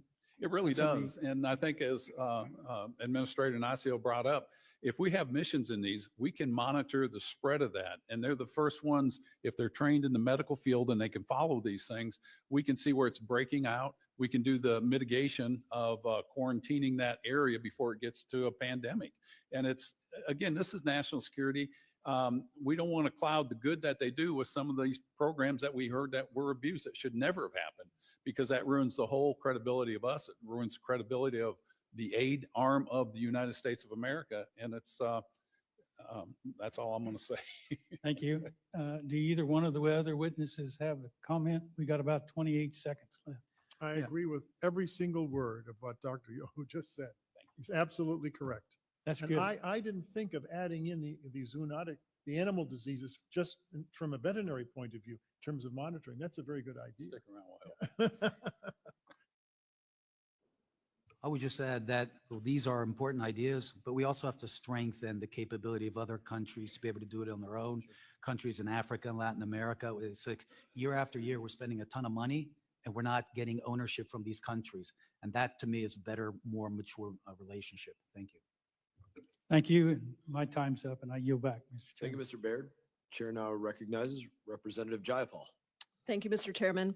Over the past 2 weeks, the Trump administration and unelected billionaire Elon Musk have led a reckless and illegal attack on USAID, freezing funds for an agency that, in the past words of the Republicans' own witness, Mr. Primorac, quote, increase country self-reliance and resilience, all while advancing American values and interests. Stopping USAID's work jeopardizes millions of lives and billions of dollars of investments in American small businesses and farms, all while undermining our national security, diplomatic efforts, and global influence. It's great to be on this committee. Before coming to Congress, I actually spent many years working for a Seattle-based global health nonprofit organization that employs about 1,600 people in my district as well as around the world. And many of our partners were USAID funded. And so I got to see firsthand the direct impact of effective USAID programs and life-saving work all over the world. The devastation that's being caused by this irresponsible funding freeze is alarming and painful, even though Secretary Rubio did backtrack from Trump's order and said that life-saving humanitarian work would be exempt from the freeze on foreign aid through a complicated waiver process. That process has been a mess. Funding has stayed frozen, even for programs with a waiver. And now there's a new directive that again puts any approvals for these waivers on hold. Drug deliveries have been stopped, life-saving food is rotting at ports, and we have abandoned people with experimental drugs and medical products in their bodies, cutting them off from the researchers who supervise their care. So let's be clear, this conspiracy theory-driven liquidation by DOJ is about trying to come up with spending cuts. That's the other committee I'm running back and forth between. However minor in the grand scheme of things, that they hope will finance the extension of Trump tax scam 2.0, the effort to make American taxpayers pay for tax cuts for the wealthiest. Dangerously, it's also about fueling an erroneous belief that America spends too much on foreign aid that does not serve American interests. If you ask any American or the average American in this country how much we spend, they'll say 25% of our federal budget is going to foreign aid. And I'll tell you what, give me a number that you would be willing to spend on foreign aid and we'll agree to spend it. And they'll say 10%. But guess what? We actually don't even spend 0.75% of our entire federal budget on foreign assistance. And so the reality is that USAID spends much less than most Americans think. And the impact for that tiny amount of money is extremely important for our diplomatic efforts, for our national security, and for our relationships and global presence on the stage. Mr. Natsios, you are the former Massachusetts Republican Party chair. You served as the U.S. administrator under George W. Bush. Can you briefly explain why the average American should care about USAID money and work, and what are the benefits to the average American? And I have a couple questions for you, so just be brief, please. We can't shut ourselves off from the world because our borders, we have a huge problem with the border. I have no doubt that that's a legitimate issue. We need to deal with it. But I'll tell you what's going to happen once the border is impregnable. They're going to come through the coastline. And you can't put walls up for the whole coastline of the United States. It's too big. I live on the coast in the summertime. We even live in Texas, but in the summertime we live in Maine because it's a little hot in Texas. And I don't want walls up on the coastline in Maine. So how do you deal with that? You make sure that if famines are starting, you stop them before they get out of hand. You know what, people at the end of any famine, people start moving en masse. When you have an earthquake, as we did in Haiti, what do people do? They start leaving the island. Where do they come? They come to the United States, not through the border, along the coast. So we need a presence in the world to reduce forced migration. This is the biggest forced migration crisis in the history since World War II. 125 million people are now not where they intend to be. They're refugees are internally displaced. Number two, that we already went through the diseases. It's not in American interest to have a disease get out of control because it's going to be a catastrophe for all of us. And Dr. Yoho is absolutely correct. This pandemic was nowhere near as bad as 1918. 5% of the world's population died in 1918 in 6 months. I'm going to stop you because I have one more question before I get to the end of my time. The waivers. Secretary Rubio said these waivers are there. Are they working? Even in PEPFAR, are they working? Are we getting money to these life-saving I have programs? spoken to the Christian NGOs because I know them. That's the community I come from. And they said they appreciate the waivers. They have the waivers, but there's no money flowing to them. That's what they told me. A waiver doesn't There's no feed reason families. why. Many of them are old friends of mine. They would not make this up. Thank you. I yield back. Thank you. I just want to congratulate RFK, who has just been confirmed by the Senate. Say congratulations, speaking of health, and say now Representative Self is recognized. Thank you, Mr. Chairman. There is an advantage to being this far down the dais. There's too much material to cover that's come out of this briefing. So to my colleagues on the other side, they like to talk about this firing of the IGs. They forget the 2022 law that specifically says 30 days paid, then you can be fired. And then the unelected people that are working in the executive branch, as far as I know, there are only 2 elected people throughout the entire elected branch, executive branch. That's the president and the vice president. Every other one of the 2 million plus the 12 million contractors are unelected. So everybody that we are praising, as well as the people that we are condemning, are all unelected. Mr. Natsios, it's either you or during one of your colleague on the other aisle during your testimony said, well, it's only a small number. And it reminded me of the reporter that said about the Argentinian gang taking over just a couple of apartment buildings. Well, it's only a couple of apartment buildings. This country is $36 trillion in debt. We are trying in this Congress to do something about that, but we have taken all of these small amounts now for decades, and they now add up to $36 trillion in debt. So every small amount is crucial. 40%, you said that 40% of the USAID are compliance officers. That's not the issue. What are they complying to? During the Biden administration, they were complying to things that were not in the interest of the United States. I don't care about the percentage. What are they requiring compliance of would be my question. So this is for Dr. Yoho and Max. So the title of this agency is Agency for International Development. Is it not? Is that correct? Mm-hmm. International Development.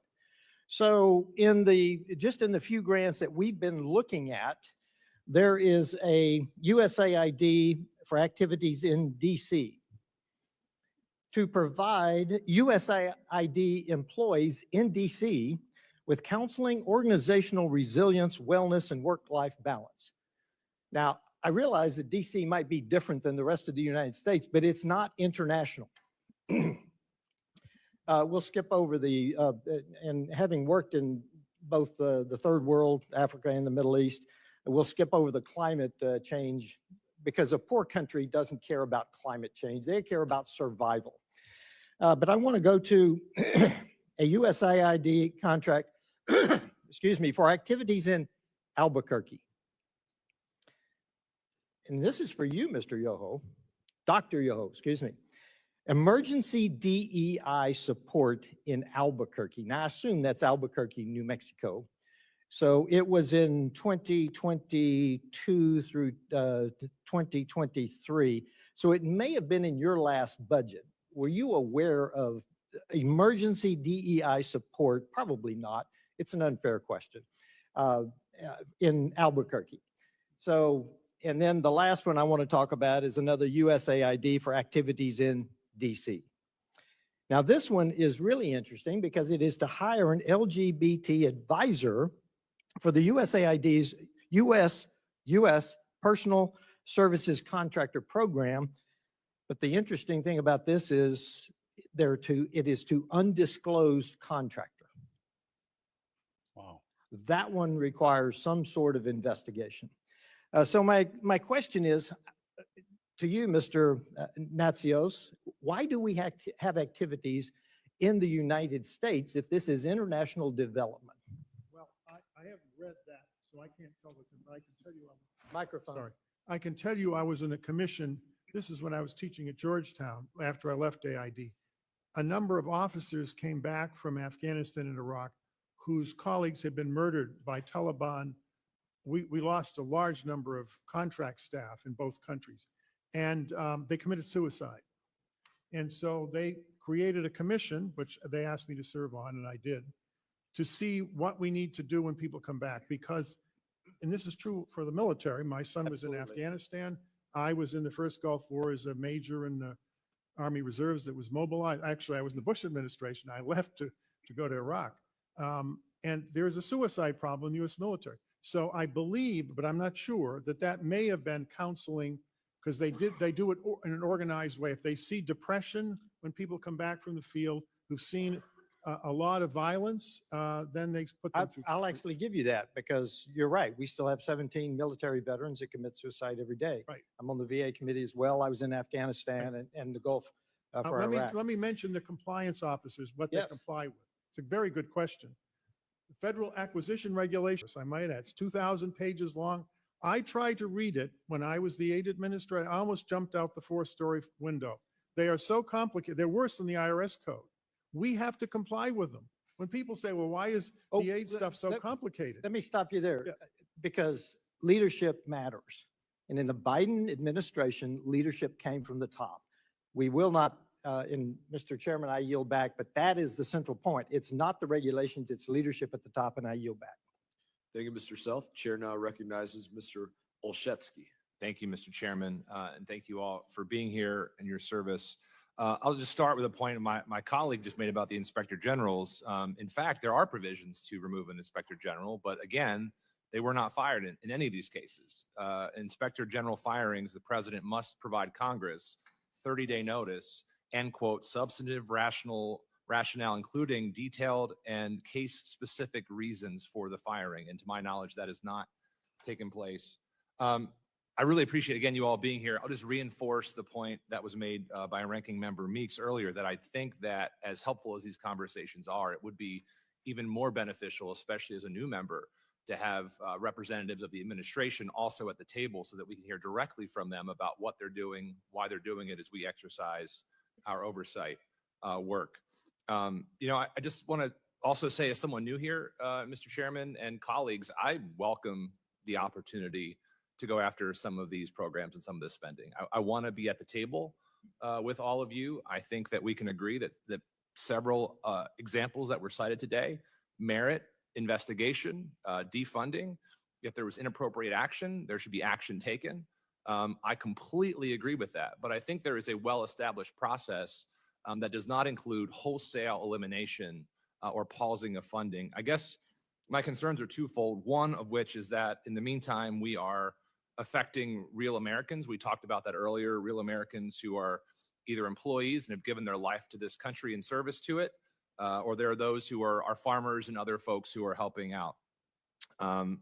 So as we think about this work, I'm particularly concerned about the funding freezes that are being taken place. Congress explicitly has the power of the purse under Article 1 of the United States Constitution. In the wake of overreach by the Nixon administration, Congress passed the Impoundment Act of 1974 that said the president may only propose rescissions or pulling back funding with specific notice to Congress and with approval of Congress within 45 days. Again, none of that has happened in any of these cases, and I would just encourage colleagues to say, again, I want to be part of these conversations, but let's do it through the legal and well-established process. For those of you who don't know my background, before I was a state rep and a county executive, I was a school teacher, and so really believe in the power of education, both domestically and internationally. And one of the things that worries me, particularly now as a new member on the subcommittee of Africa, is we know there are tens of millions of individuals on that continent who cannot read. There are tens of millions of children now not in school. There were programs that were being afforded 44 million learners, young people under USAID supported programs were being taken place. So in addition to the democracy programs being defunded, we talked about, my understanding is there's no waiver and there's no funding for education. I guess my question is, would education programs, and we can sort of do a yes or no, or if you keep your answer, like, do you see any concern for the education programs that were being supported by USAID? Do I see any concerns with them, or I see the benefit that we had with the education. And when you go back to the 1961, they focus on agriculture and education. And as Mr. Natsios brought out, we used to educate leaders around the world that when we go around, as you go on delegations, they were educated here. There's over 300,000 students going to China that used to not that many coming here in the past, but China has jumped on this and they see the value, and that effect from that will be 10 to 15 years down the road.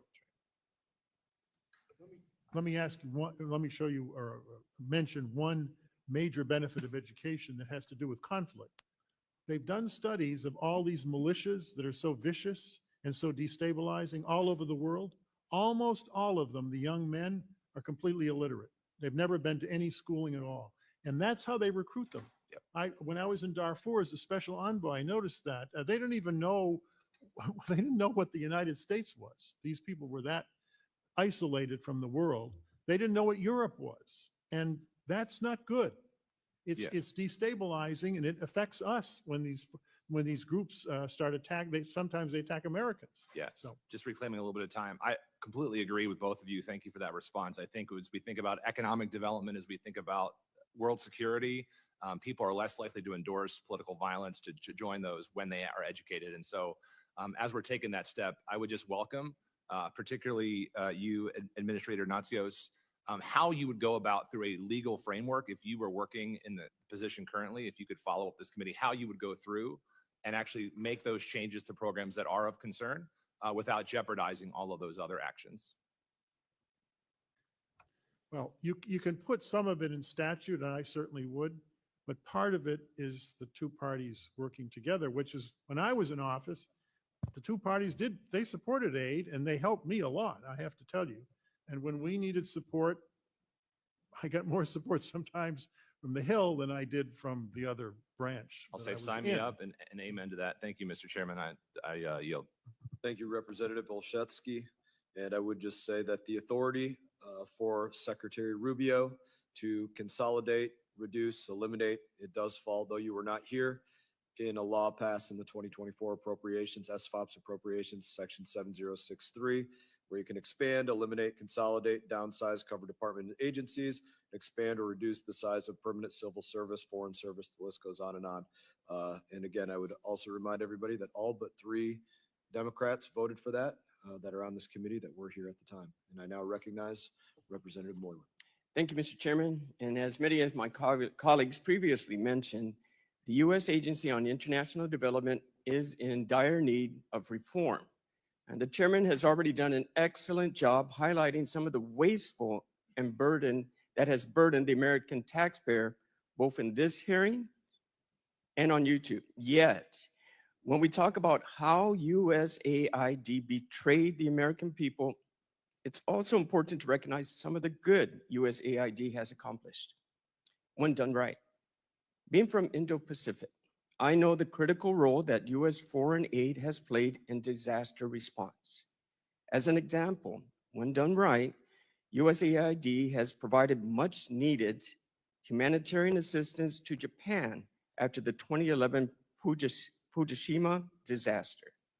Specifically, USAID deployed its disaster assistance response team to Japan for almost 2 months. With many similar examples elsewhere, USAID's track record in disaster assistance has proven to be a positive force when done right.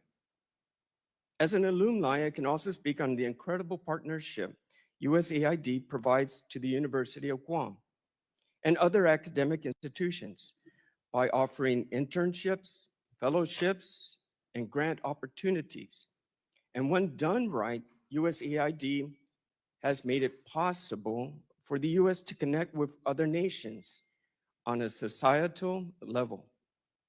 Now, as we look at America's diplomatic effectiveness, and when done right, I commend the opportunities that USAID has provided to students.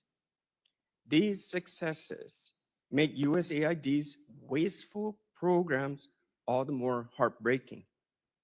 For every stride the agency has made to prevent disease, they fund drag shows. For every country they have helped after disasters, they fund DEI seminars. My hope is that Secretary Rubio maintains what works, but hopefully it's clear that USAID needs to change.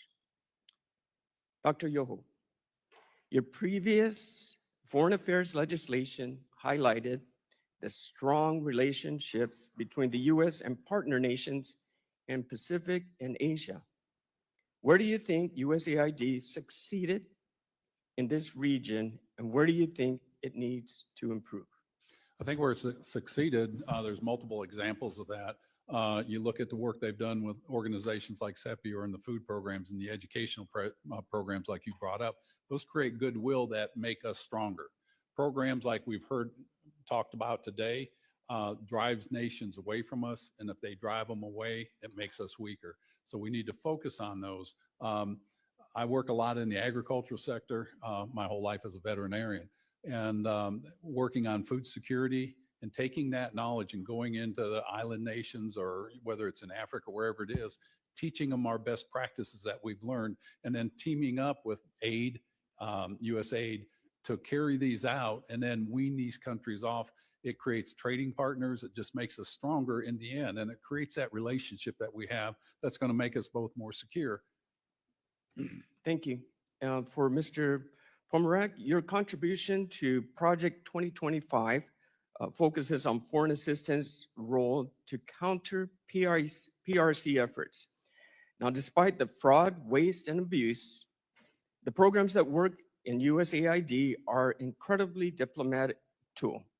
How do you think we can maintain necessary USAID programs like disaster response, health, and economic growth while trimming this mismanagement? Thank you. Actually, when I was leading the Bureau for Humanitarian Assistance, I had to deal with many disaster responses, and we did it quite well. We also had a very good and robust to counter China framework there. Unfortunately, the next administration just tore it all down.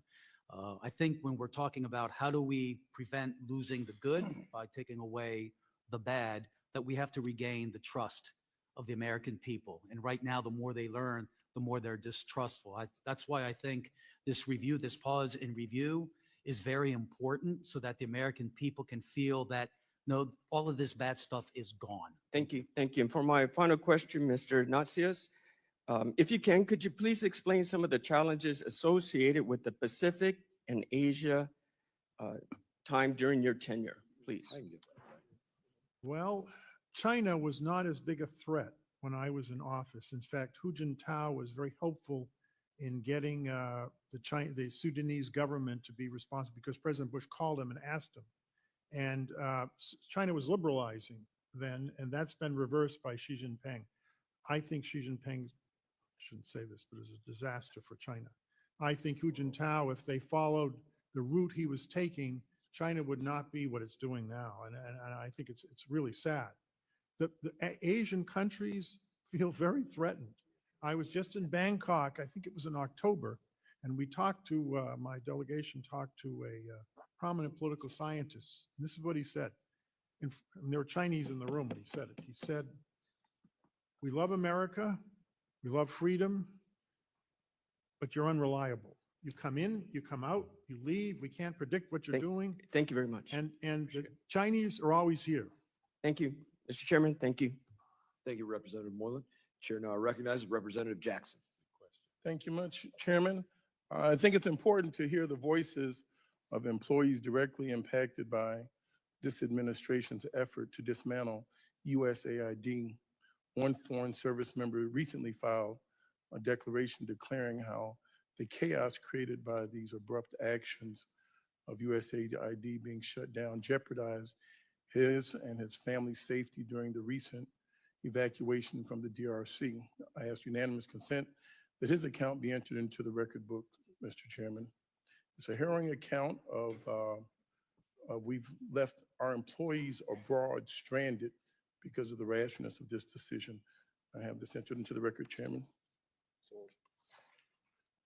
Mr. Primorac, thank you, and thank you, Mr. Yoho and Natsios, for coming out today. Mr. Primorac, you've written extensively in Project 2025 about your critique of USAID. May I ask you, do you work with any of the members of DOGE or DOGE? How do you pronounce the name of the committee? No, not at all. No communication whatsoever. Do you know the pronunciation of that organization? I just call it Doge like others do. Okay. Is it a private firm or is it a government entity? It's a government entity and the people working for it are government approved.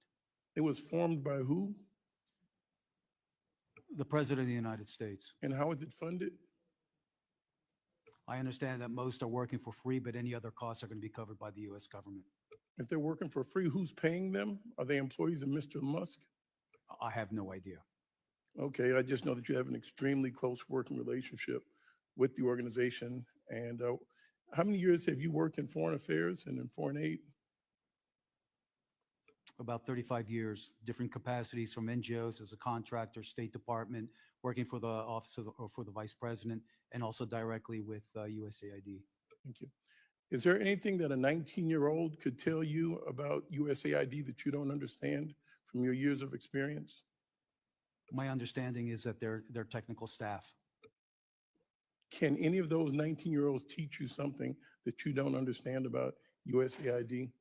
In terms of anything to do with data overview and looking at things, I'm just clueless. Sorry. Okay, well, thank you so much. I think it, and for the record, I'd like it to be clear that you and I would probably have a difference of opinion on what diversity means. In this African American History Month, Mr. Frederick Douglass had written an article and a speech regarding composite nation, that this is a land of many different cultures, races, ethnicities that have all come to call this great land home. And if we're looking at the future of Africa in the year 2050, being 1 in 4 human beings on Earth, that there should be a push for cultural diversity, expanding how we reach out to people.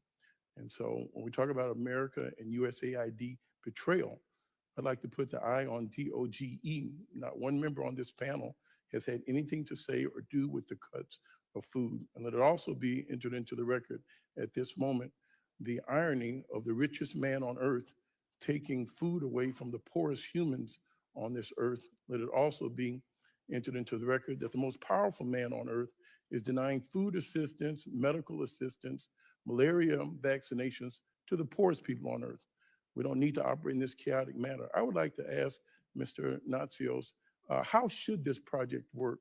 How should we be convened today that would make this more productive? Sorry. This is a more radical proposal, but I had proposed this in Foreign Affairs some years ago. I think we need to consolidate the MCC, the DFC, AID, and a couple of the foreign aid parts of the State Department into one department and raise the visibility and integrate the programs more. I don't think, for example, there'd be a representative for the DFC and the MCC in each country that they work in. They can have the aid mission do that. They could be an integrated mission for all of these purposes. There are countries where there's CDC and AID running the same program, PEPFAR. It's never been corrected. Frankly, they fight with each other. It's embarrassing and it's duplicative and there's no need for it. I think they should put one agency in charge of the whole thing and that's it. That's what happened with the malaria program and it's worked very well. The third thing I would do is decentralize. Now, with what's going on now, no one will agree to this, but the literature on bureaucratic processes, James Q. Wilson, my favorite writer, who's, by the way, a conservative, he says decentralize every administrative function at the lowest level where people have knowledge of what's going on. You have to have oversight in Washington. But AID during the Cold War was the most decentralized agency, and it drove the Russians crazy because the mission directors and the ambassadors could be responsive to the local president and the local prime minister. And that's one of the reasons we won the Cold War. We helped win the Cold War through AID because we were highly decentralized and very responsive. Right now, there are 275 earmarks in AID. We tell the country what, because we don't have any choice. The whole budget, there's no flexibility in the budget. Thank you, gentlemen, and I yield back. Thank you, Representative Jackson. I would wonder how many transgender operas they funded during the Cold War. Probably not many. Chair now recognizes Representative Biggs from South Carolina. Thank you, Mr. Chairman. I appreciate your efforts in organizing this important hearing, and thank you to our witnesses for your testimonies today. So today's hearing has provided a target-rich environment of examples of funding allocations that, while perhaps they were intended for worthy causes, in my opinion, they raise serious questions about our priorities and where our focus truly lies. These include, and we've mentioned many, but just to name a couple others, 3.3 million for being LGBTQ in the Caribbean, and 37.6 million for sex workers, their clients, and transgender individuals in South Africa.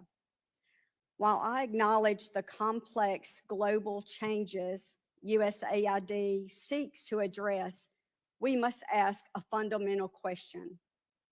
Are we truly fulfilling our responsibility to the American people when we allocate tens, if not hundreds of millions of dollars for programs abroad while neglecting critical, and yes, I said critical needs right here at home, just like districts in South Carolina's 3rd District, which I represent. I struggle to explain to veterans in Newberry County who's fighting to find a job why our resources are directed overseas to programs that don't enhance our national security instead of supporting his career prospects. We've mentioned healthcare. I watched a veteran with his face in his hands sobbing because he couldn't get healthcare needs met. We've talked about the mental health needs that he couldn't get met. And he said to me, I feel like I'm a hamster in a wheel. I can't get out of the process. I find it difficult to justify to families in Greenwood that are facing mounting medical bills while resources are being spent on programs abroad, when those funds could expand access to vital healthcare services in their own community.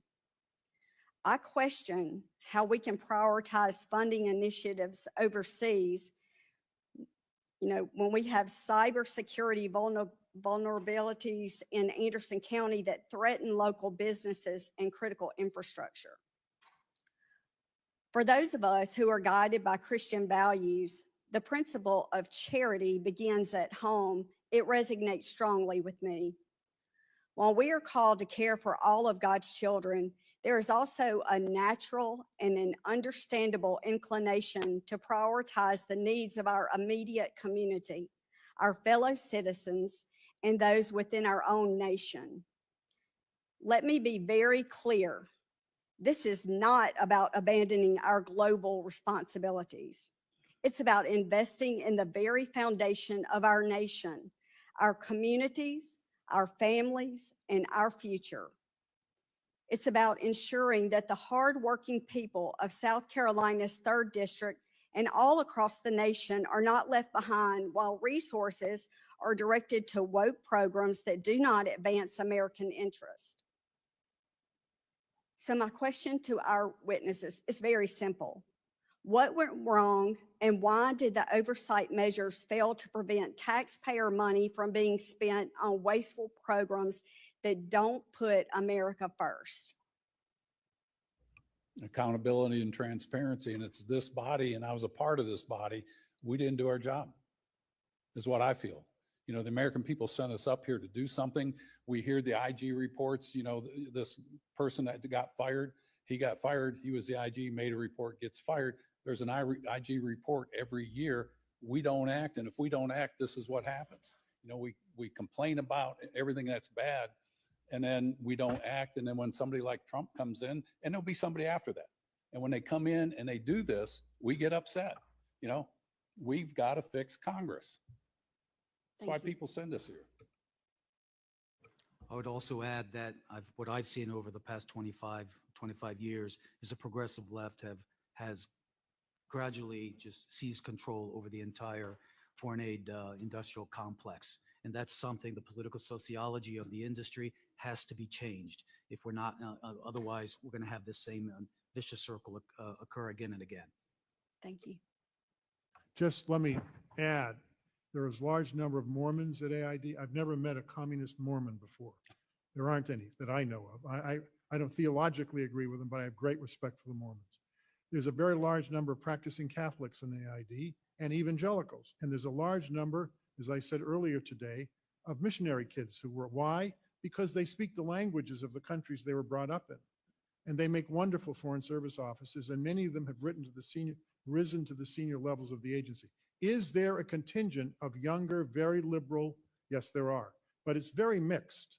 And my experience in the agency, maybe it's changed, is that when you ask officers to do something, they do it. I didn't used to have to ask their backgrounds. I just said, I want this done.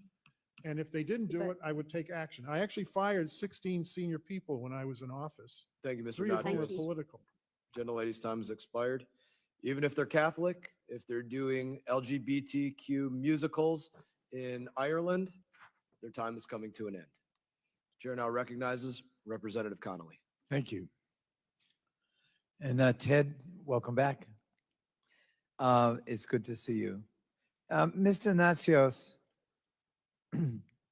when you were aid administrator, did you oversee an agency that was rife with LGBTQ dances in Ireland and, I don't know, condoms to the tune of 2 million in Gaza and all kinds of iffy, marginal, flaky projects that were funded with U.S. taxpayer money, bringing dishonor to the United States of America? Would that be a fair characterization of AID from your point of view? Well, it certainly wasn't when I was there. And I don't think it is now myself, but I do think there are programs that I saw on the list that I would not have allowed in my Well, let's agency. stipulate that, but let's not let that characterize AID, because all of us are losers if that succeeds, it seems to me. Global health. What percentage of AID's work would fall under the rubric of global health? Fighting disease, child maternal healthcare, or rehydration projects, on and on. Polio, cystic $8 billion. fibrosis. What's that? $8 billion $8 billion out of 40? out of 38 billion. Out last of year. 38. So big chunk. What about food security and Uh, nutrition the programs? emergency response part of aid is now by far the largest. It's $15 billion. The just amazes me because it's so much more that I had when I was in office. So 23 of the 38 billion is just those two categories. That is correct. And those aren't fringe projects. Those are really life-saving projects. Yes, they Is that are. fair characterization? Yes. And what about disaster relief? Well, the 15 billion is the food security food security for me is the emergency side. Agriculture is separate from that. And that's what I think you're talking about in the longer term development sense. But when we're talking about disaster assistance, we're not only talking food. No. For example, my fire department is part of a FEMA AID relationship Right. where they can go to trouble spots overseas and again, try to save lives. Right. I don't know what part of the 15 billion is food versus what we call non-food assistance, which is usually emergency medical care and public health, like immunizing kids in refugee camps and that kind of thing. I So, don't know the breakdown. so let's say one were sincere about wanting to clean up marginal fringy projects that should never have been funded. Is the way to do that to basically announce we're going to fire 10,000 employees and leave 239 left? It is not. And what would be the consequences of depopulating the agency to the tune of 10,000 out of 10,239 employees? My experience, I've run 7 institutions in the last 50 years now. The 8 officers that I work with were among the smartest and the best managers that I've worked with, and the most creative, because the circumstances they deal with in the development world are very challenging. I think losing career people is like losing the cadre of the military officers. It's a disaster for the United States. And the chairman seems to be under the impression that the appropriations bill provides blanket authority to Secretary of State Marco Rubio. I beg to differ. My view is that ultimately AID was established by statute in the Foreign Assistance Act of 1961 as amended. And if you want to dismantle or fold it into another organization, you must get statutory authority from the United States Congress, and we certainly will fight that out. Final point, Mr. Natsios, and maybe Ted Yoho, you may want to comment as well. I'm worried about the vacuum being created by these actions, that China is going to waltz right in there. They're already big actors. Now we, the United States, are going to make them even more so, and I struggle to see how that's in an American interest. Why don't you comment? It's going to drive people closer to China, Russia, the adversaries, and we see this. But I saw that before too with the programs. I had one of the past presidents of Ghana say that if we want aid, but if we have one party from the United States in power, they have a short list.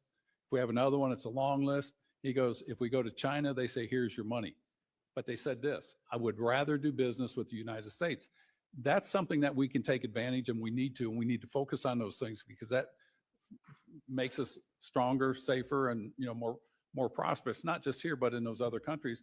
We need to get back to the basic mission here. Thank you. Thank you, Mr. Chairman. Thank you, Representative Connolly. Gentleman from New Jersey, Representative Kane is recognized. Thank you, Mr. Chairman. And thank you to our witnesses for being here today. America is spending $40 billion in foreign aid, yet much of that money never reaches the intended recipients. Instead, it gets caught up in bureaucratic inefficiencies and organizations that have not always been transparent with the American taxpayer. A USAID report published in June of 2023 under the Biden administration noted that just 1 out of every $10 reaches the actual people in need abroad. A recent study by the Middle East Forum revealed that USAID awarded $164 million in taxpayer funds to extremist organizations, including $122 million to groups linked to designated terrorist entities. I believe that my colleagues here would agree that this reckless spending has drifted from American interests and instead has benefited foreign interests. It is time that we commit to cutting waste, fraud, and abuse in government funding on programs and initiatives that do not align with American values. American people deserve to know where and how the money is being spent and how they align with the U.S. interest. Mr. Yoho, Should this reorganization include a comprehensive forensic audit of USAID spending over the past 4 years? How should this audit identify wage fraud, corruption, and programs that may have undermined U.S. foreign policy objectives? Absolutely, but I mean, you could go back years, but it's a great opportunity for bipartisan leadership conducing oversight and defining the priorities and the parameters of future USAID assistance programs. That leads to the certainty that where we're not wavering. It creates continuity in our programs, and it makes us stronger. Yeah, as you were just, I'm sorry, go ahead. And it must be done in a bipartisan effort. If not, it'll go away with it when tides change. Well, as you had just said in your previous answer to another question, you're right. The best policies here and abroad are consistent over administrations. Sure. They are transparent with the American people as well as people looking from abroad. And so having that bipartisan strategy and consistency is extraordinarily important. What are ways you think that we can ensure that they are consistent over time, these policies?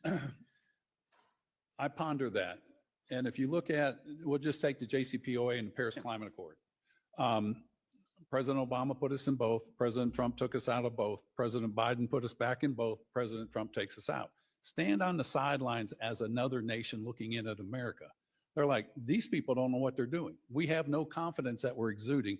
Congress, I think, can direct it as this is the policy of the United States of America and give leeway to the executive branch in times of emergencies. But if we don't have a policy of the United States versus a Democratic Party or a Republican policy, and that's the spoils of winning an election, but they should also focus on what's best for America instead of what's best for a party. And until we do that, we're going to go back and forth on this, and it's up to us and, of course, the American people. And so how would you, if you were structuring this legislatively and making sure it's bipartisan solutions that's consistent over time, how would you structure that under your best vision? I think it's just getting consensus and building a bipartisan movement in this. And you've got a great opportunity. You've got this Congress has an opportunity you haven't had in over 40 years with the Supreme Court ruling on the Chevron deference case. The Chevron deference, when that came into effect, allowed the administrative agencies to have all this power. All right, that's been repealed. Congress can go ahead and move forward and say, this is what an agency may do. This is what they shall not do. And if we don't do that in a bipartisan way, it's going to go right back to these agencies, and Congress has allowed their powers to be usurped again by administrative agency, and you have administrative law. And as we're doing that and constructing it, how do we ensure that taxpayer-funded aid does not fall into the hands of corrupt governments, terrorist organizations, or entities that are hostile to U.S. interests, Mr. Yoho? Define the mission of what you want, and then you have to have that oversight, as Mr. Natsios brought up. You got to approve these things, and you have to have it done now. And I think there should be an immediate review after this stuff. You know, with every when you send out a check, you want to get it back. The IRS makes us do that and be accountable for our taxes, and I think we should do the same thing in government programs. Thank you, Mr. Yoho. I yield back my time. Could I just add one thing in terms of suggestion? Gentleman's time has expired, so maybe in another round. Thank you. Thank the gentleman from New Jersey. Representative McBride is now recognized. Thank you, Chairman Mass. It's a privilege to serve on this committee with you and Ranking Member Meeks. It's also an honor to be here for my first Foreign Affairs Committee hearing. I am looking forward to working alongside each and every one of you in a bipartisan manner in support of U.S. interests. Unfortunately, right now, we are seeing a partisan attack on USAID, one of the most effective tools of American leadership and our national security. By gutting this agency, President Trump is not just turning his back on our global commitments. He's undermining American interests and our security. And he is causing unnecessary deaths. If President Trump can get away with gutting USAID, he can do it anywhere.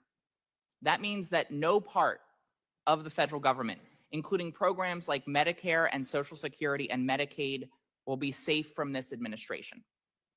The president and the majority conference in this House are fostering opposition to vital government programs by mischaracterizing diversity efforts and using it as a Trojan horse to gut programs that all Americans rely on.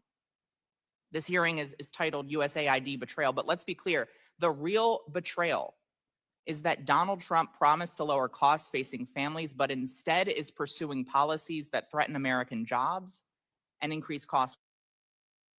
Foreign aid is not a charity. It's an investment in stability, security, global health, economic security, American leadership, and American jobs. USAID buys food from farmers in Delaware to help prevent famine and conflict abroad. USAID funds over $1 million of critical research at the University of Delaware on both energy and poultry production. USAID collaborates with Delaware's businesses to expand agriculture in places like Ukraine. These cuts, this effort to decimate USAID, doesn't just hurt people in distant countries, it hurts Delawareans. And so my first question for you, Mr. Natsios, I want to talk about everyone's favorite topic. It may have come up already, egg prices. One reason for rising costs is the spread of bird flu. Yet this administration has stopped monitoring bird flu in 49 countries, increasing the risk of it spreading to the US and decimating our poultry industry, a cornerstone of Delaware's economy. With USAID halting its efforts on bird flu, I'm curious what you believe could be the impact on egg prices and also, of course, the health of Americans. Well, I have said before that I think the 80 USAID missions that used to exist are our frontline defense for infectious disease generally, and I'm now convinced by Dr. Yoho that we should add in animal disease, zoonotic diseases, not that have jumped to humans, although that's a huge problem, but just that are in the animal kingdom because it affects our domesticated population of animals in the United States, whose food supply is critical to our health in the United States. So, and I might add to the developing world as well.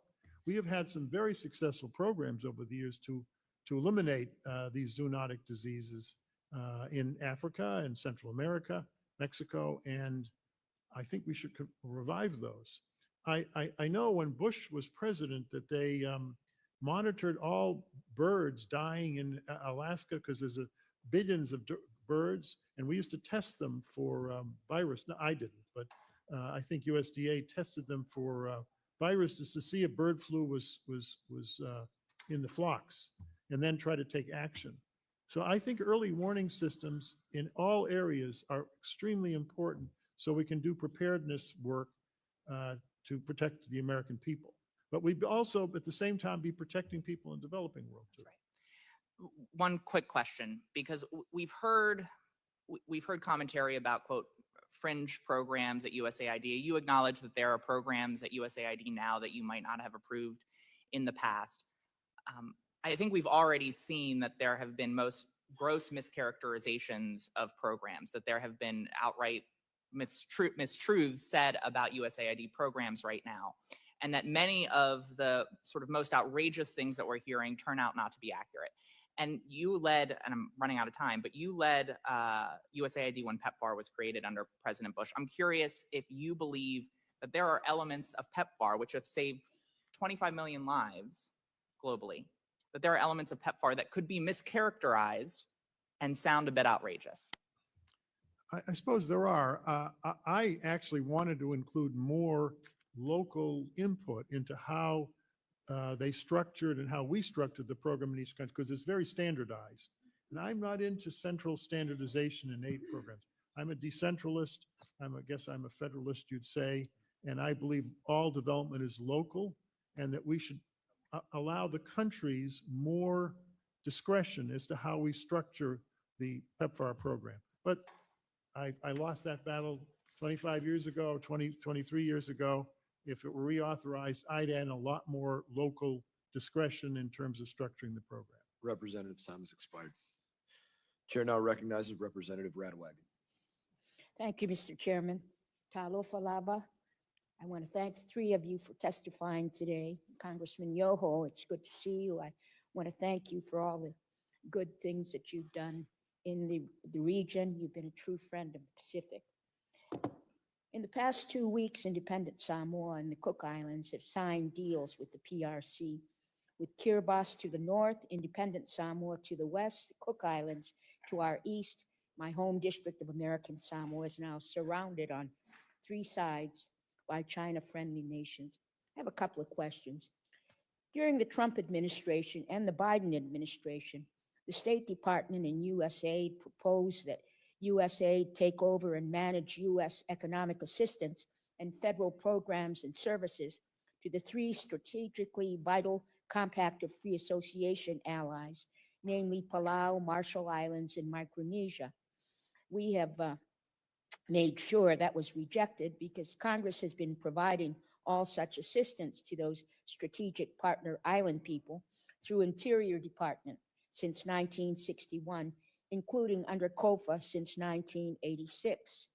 Now that assistance is appropriated so that Interior continues to actually administer these funds and programs under COFA for the next 20 years at least, and that will continue until Congress changes it.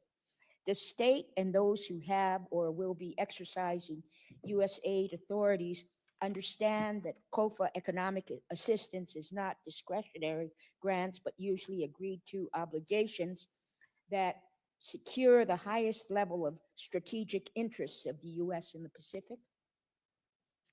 Mr. Natsios? Any one of you are free to answer.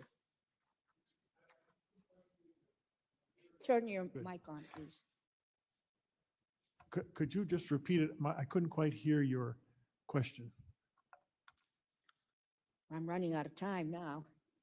I don't know whether the chairman will let me roll that back a bit. During the Trump administration and the Biden administration, the State Department and USAID proposed that USAID take over and manage U.S. economic assistance and federal programs and services to the 3 strategically vital Compact of Free Association allies, namely Palau, Marshall Islands, and Micronesia.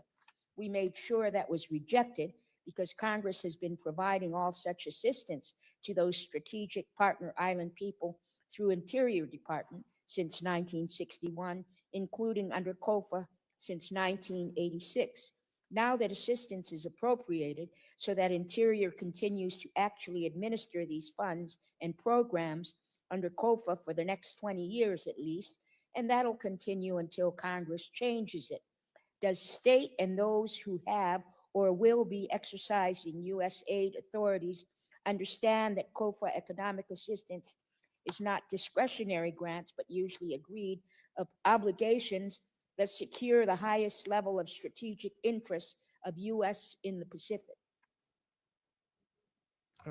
Congresswoman, I don't know a lot about how the program works now, so I don't want to render a judgment.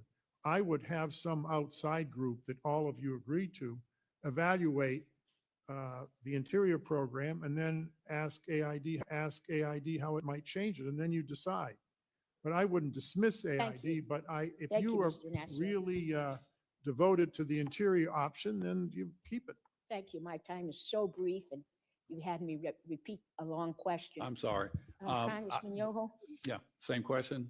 Yes. The compact has worked pretty well, and I think you guys vote on it and you determine your destiny of what you want to do. I would use USAID or whatever entity comes back as a facilitator, but I would certainly engage DFC, MCC to do those structural projects that you need that really boost your economy down there. Do you think with the reforms for traditional USAID foreign assistance now underway, that the role of agencies like the U.S. government's Development Finance Corporation that was mentioned earlier will become more important as instruments of U.S. foreign relations? Or do DFC and similar agencies that harness private sector investment also need to be reformed? DFC was modeled after the Marshall Plan, which creates jobs in the private sector overseas instead of handing out grants. That can create markets for U.S. exports. Sure. So while we're promoting foreign investment in the U.S., should we also be promoting U.S. investment overseas to create jobs back here at home What direction are we headed in this regard? It's imperative that we do that. And we need to revamp the reauthorization of the DFC. And if you look at post-World War II, if we did not come in there with a Marshall Plan or something like that, would Germany, Japan, Vietnam, South Korea, and the other countries that benefited from that, would they be in our top 20 trading partners? And if we didn't do that, who would have been in there to do that? It's either going to be our influence with our values, or it's going to be the other people, and we don't want they're authoritarian, and it'll be a disaster for the world. Liberty and freedom will go away. Mr. Primorac, do you have anything you'd like to add? Communist China cannot compete with our private sector. It's massive. When you include our allies in Japan and elsewhere, it's overwhelming.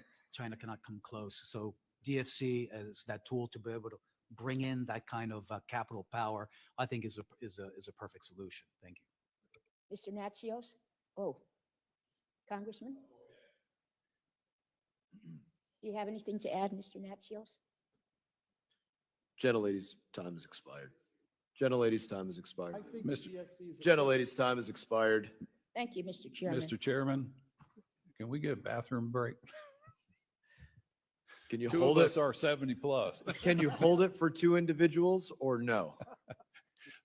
I'm going to remind you that when you're 70. I ask in seriousness, can you hold it for two individuals or no? If you can't, I'm happy to give you a restroom break. I want you to be able to concentrate on answering to our representatives. I don't want anybody to say you were distracted. So, all right, we will continue. We will muster on once more into the breach, dear friend. Chair now recognizes Representative Luna. Chairman, for the record, I'd like to submit this letter saying that PEPFAR funding was actually resumed. I know there's been a lot of push saying that the Trump admin had actually cut it, but So ordered. thank you. You know, I want to start up by saying initially, I think the idea behind usaID was done with a good intention. However, we've come to find out that the agency has indeed, to a certain extent, operated in a rogue capacity. And usaID has absolutely broken the trust with the American people and not been transparent about where our taxpayer dollars are going. There's an individual by the name of Mike Benz. He actually served over at the State Department for a while, and he's been going on to expose a lot of what USAID has been doing, which, being a member of Oversight and being on this committee, I wanted to verify and see if he was telling the truth, which, much to my disappointment, he was. And I say that because I'm disappointed that our taxpayer dollars are funding some of these items. I mean, to just put this in perspective, in 2021, the Special Operations Command under Mark Milley, as chairman of the Joint Chiefs, put out an instruction manual, a vision for 2021 and beyond, that contained instructions and examples on how the military could work with the State Department, Intel Services, and USAID using race riots. Here's examples of some of the instruction manuals here, 1 and 2, in order to destabilize nations. In addition to that, they advocated for setting up job fairs near some of these riots so that disaffected workers could gain employment. Now, as a member of Congress, I asked myself, did anyone in USAID get elected to Congress? How about to a presidency? When you are acting in the shadows and you are destabilizing nations using race wars to do it and then advocating that the military does it, in my opinion, not only do you put the future generations that would have to fight in those wars in jeopardy, but at the end of the day, you're operating without any oversight. So I guess the question for you guys is, Mr. Natsios, is that something that you were aware of? Are you aware that that instruction manual is being promoted not just with the military under Milley, but that USAID may be operating in this capacity? Because in my opinion, and I'm sure I speak on behalf of many of my constituents, I don't think that's where our taxpayer dollars need to be going. Well, I completely agree with you. Personally, I doubt very much that what you've been told is accurate. But let me just Well, tell you- I'm telling you right now, I brought the receipts, okay? And the reason, I'm not trying to argue with you, but I find this disturbing on so many disturbing. capacities. It's And I would very like to also just, if I can, sir, Mike Benz, what he's exposing and bringing receipts, I've confirmed it. Thank you for doing that on behalf of the American people, because I understand that when you take on the intelligence agencies, we're also now finding that apparently in this manual, that they're also advocating for social media campaigns, illuminating controversy to a global audience. I mean, using disinformation campaigns. Is this happening here in our own country? Where's the Just oversight? to ask you, who in the agency, what bureau? I just what said you can office? actually find that instruction in this manual that Millie Military approved. manual, isn't it? Yes, but Millie approved it. You have it right here. USAID working with government agencies. I mean, Yeah, but this wait- is not. Wait a second. Did AID say that, or did the military say Well, AID? that would be the should- question for you, sir. Well, I I don't mean, these think AID wrote operations. that. Sorry to interrupt you. These operations that are taking place without government oversight, without the authority of the president, without the authority of Congress, real men and women serve and they die because of stuff like this. When you destabilize nations without any oversight, we have to fight those wars. You have our chairman right here that literally Congresswoman. risked his life. No, I'm sorry to interrupt you. I'm frustrated. I know it's not necessarily your But I'm fault. telling you, But that's as a head of nonsense. agency, that's I'm not. telling what Ben's told you is nonsense. That's not nonsense. These are the They did- information and AID forms. And didn't write Ben's that. put this out to the American AID people. did not Sir, write that, Sir, I Congresswoman. disagree with you on so many levels, and I appreciate you being here How do today you because I know know they this is wrote not it? easy. How do I know what? Any person can write AID's name into a manual. It goes on all Sir, the time. they are advocating that the U.S. military Not work the U- with and not taxpayer funded State AID. Department USAID funds to destabilize nations. That is Someone in unacceptable. special- I don't care who wrote it. USAID needs to come down and condemn it. They need to provide oversight to Congress on exactly where our tax dollars are going. And I know I might be at 17 seconds with our time, but sir, I hope that you agree. Can I, yes or no, do you agree that this is wrong? Period. I Should think this the be military happening? should be held accountable. I think it's And should nonsense. USAID condemn it? Nonsense to Should suggest that USAID AID condemn wrote it? that. Should they condemn it? The military should. Should USAID also condemn this? Of course, we don't Thank you. comment. AID Chairman, does I not yield my time. comment on military Thank you, manuals. sir. Ladies, It's none time's of our expired. business. Since there have been a couple more members that have shown up, and I promise you only two, let's do the 5-minute restroom break. You stand in recess for 5 minutes. Some of what seems to me was a surreal conversation.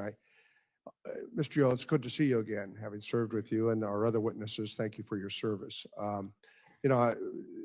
Mr. Yoho, like you and I, we've had debates with our opponents in the past, and I always think that's good. But I have a line that I like to use when I think a person on the other side is straying from the facts. I say, you're entitled to your own opinion, but you're not entitled to your own facts. And now that I guess we have alternative facts, it doesn't matter.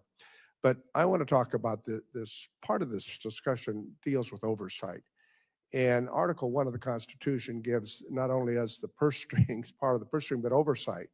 And I must say, in 20 years that I've been around here, I don't think that we do oversight as well as we should. And I have a real problem with this whole issue of hiring someone, or he's not hired, but to take over the role of what is this committee's jurisdiction and every other committee in Congress to do proper oversight, and then point the finger somewhere else, I think is an abdication of our role. Not only here in this effort, but also in advise and consent over in the Senate. But let's talk about the USA freeze that, and I'm trying to understand where this administration is now coming with their policy and what I think is an illegal dismantling of the USAID, because we can make changes, we can make modifications, as we discussed earlier this morning, and we should. And this administration should put its imprimatur on its own foreign policy, as every administration does, whether I agree or not. But the oversight is our responsibility, not the executive branches. So let me ask you, in terms of China, which is our adversary, there's no clear strategy, it seems to me. The administration thus far is all over the place. Mr. Natsios, do you think the actions on the USAID freeze operations help us counter China and Russia? I've said earlier that I believe our aid missions are one of our greatest strengths because they're in the country and 2/3 of them are from the country. The Chinese do not have an aid system. They're in the field. They have a highly centralized system. Everything's done in Beijing. They have no oversight over their programs. So None. basically, it's used as a tool, USAID, to project U.S. smart power, soft power, whatever you want to call it, and our influence abroad, right? That's right. It's not altruistic. It's in our national interests, right? That's right. Oh, and by the way, it benefits American farmers by a tune of about $2 billion, right, in purchase of American agricultural products, right? That is correct. In farm country, and I represent a significant farm district. I want to focus on Ukraine for a moment. USA allocated over $30 billion. The fund supported projects to stabilize the energy grid, as mentioned earlier, government efficiency programs, civil society groups. These efforts have bolstered and strengthened Ukrainian society in the last 3 years, especially, and the resolve to fight back against Russian aggression. Russia, Mr. Yoho, is our adversary. Would you not agree? Agreed. And so for those who claim over the past 2 years to care about oversight on how the money is spent on USAID staff, how do you think these investments in civil society and development-based projects have helped to bolster Ukraine's fight against the Russian invasion, the hostile invasion? You know, there is a need on the humanitarian side with the food programs and things like that, health, medical, those kind of things. But I question the role of NATO. You know, why is NATO not there stronger than we Well, are? I'll give you some numbers, and we can do that offside, but really, when you add the EU support and NATO support, it's pretty close to what we've done when you look at the totality of the numbers. Let me go to another place, Armenia, that I've worked with over the years. USAID's played a significant role in helping. Armenia's wanting to turn to the West.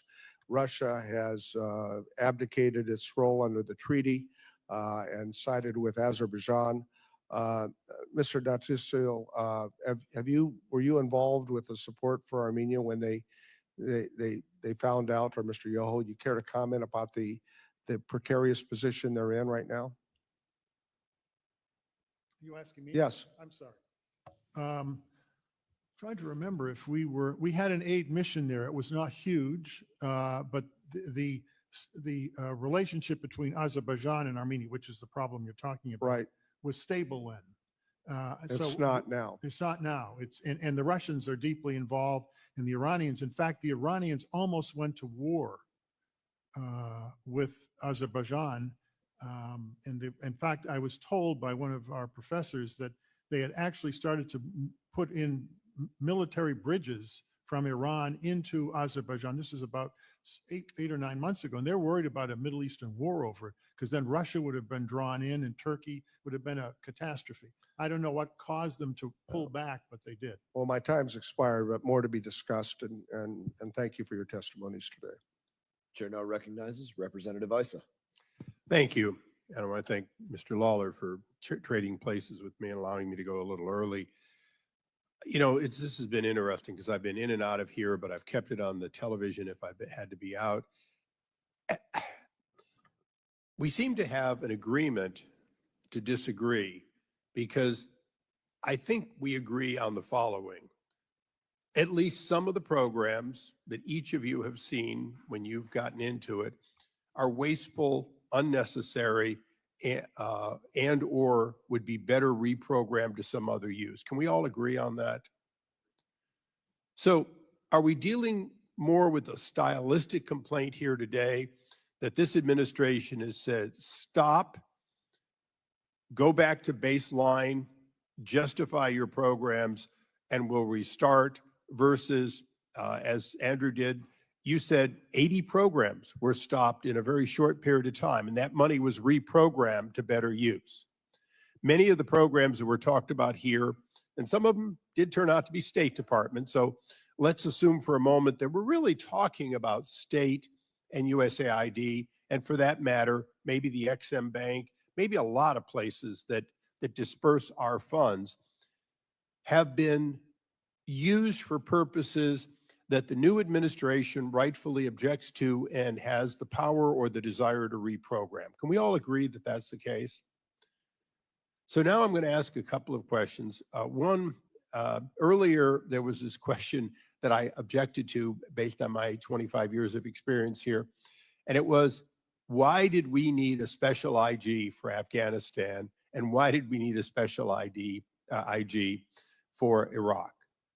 And I'm going to answer that for you folks. And if any of you really disagree, since the answer came from there, as though we didn't need it, these were unique, high expense areas like Ukraine is today, in which it was very difficult to audit and certainly difficult for one IG that does the whole State Department to do so. Can we all agree that that was the reason, the prompting of the special IGs? Okay.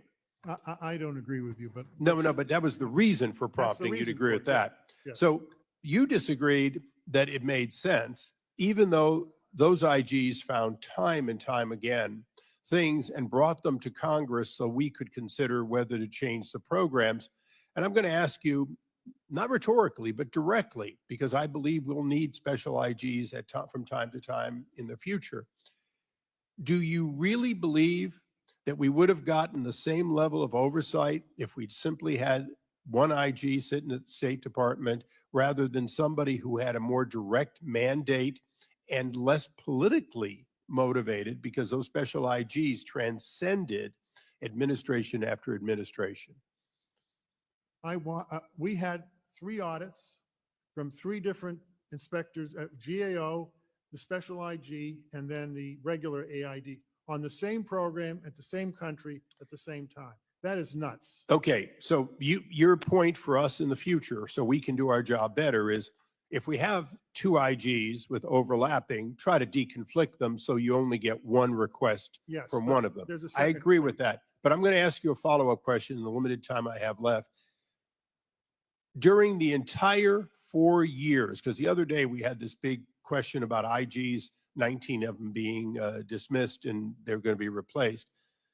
During your time in Bush 2, in W. Bush, you had an IG and you had a second IG, but you didn't have an IG for the State Department for the entire period of time that Hillary Clinton was the Secretary of State. So if we had not had a special IG that transcended that, Hillary Clinton would have had 4 years with no IG looking at what was going on in a very expensive, 2 expensive combat zones. Isn't that true? You're correct, but we also didn't have an IG, I have to say this, for state during the Bush administration. And I'm not criticizing my own president, but So- State Department does not like IGs. During the last administration, I left Congress for 2 years to work for President Trump and was heading the Trade Development Agency. So I've been on your side of the fence, advocating for the good work that an agency can do. But my question to all of you is, don't we need more oversight so we don't have each administration coming in and saying, halt, we need to look at this? And wouldn't it have been better if, before we got to this point, Congress had been more aware sooner of the need for the kinds of changes we're hearing about here today? I have to agree 100% with you. You can get it report after report after report, but if you do not act on it, the report's worthless. Okay. I want to thank all of you. And again, thank my colleague from New York and yield back. Thank you, Representative Issa. Chair now recognizes Representative Lawler. Thank you, Chairman.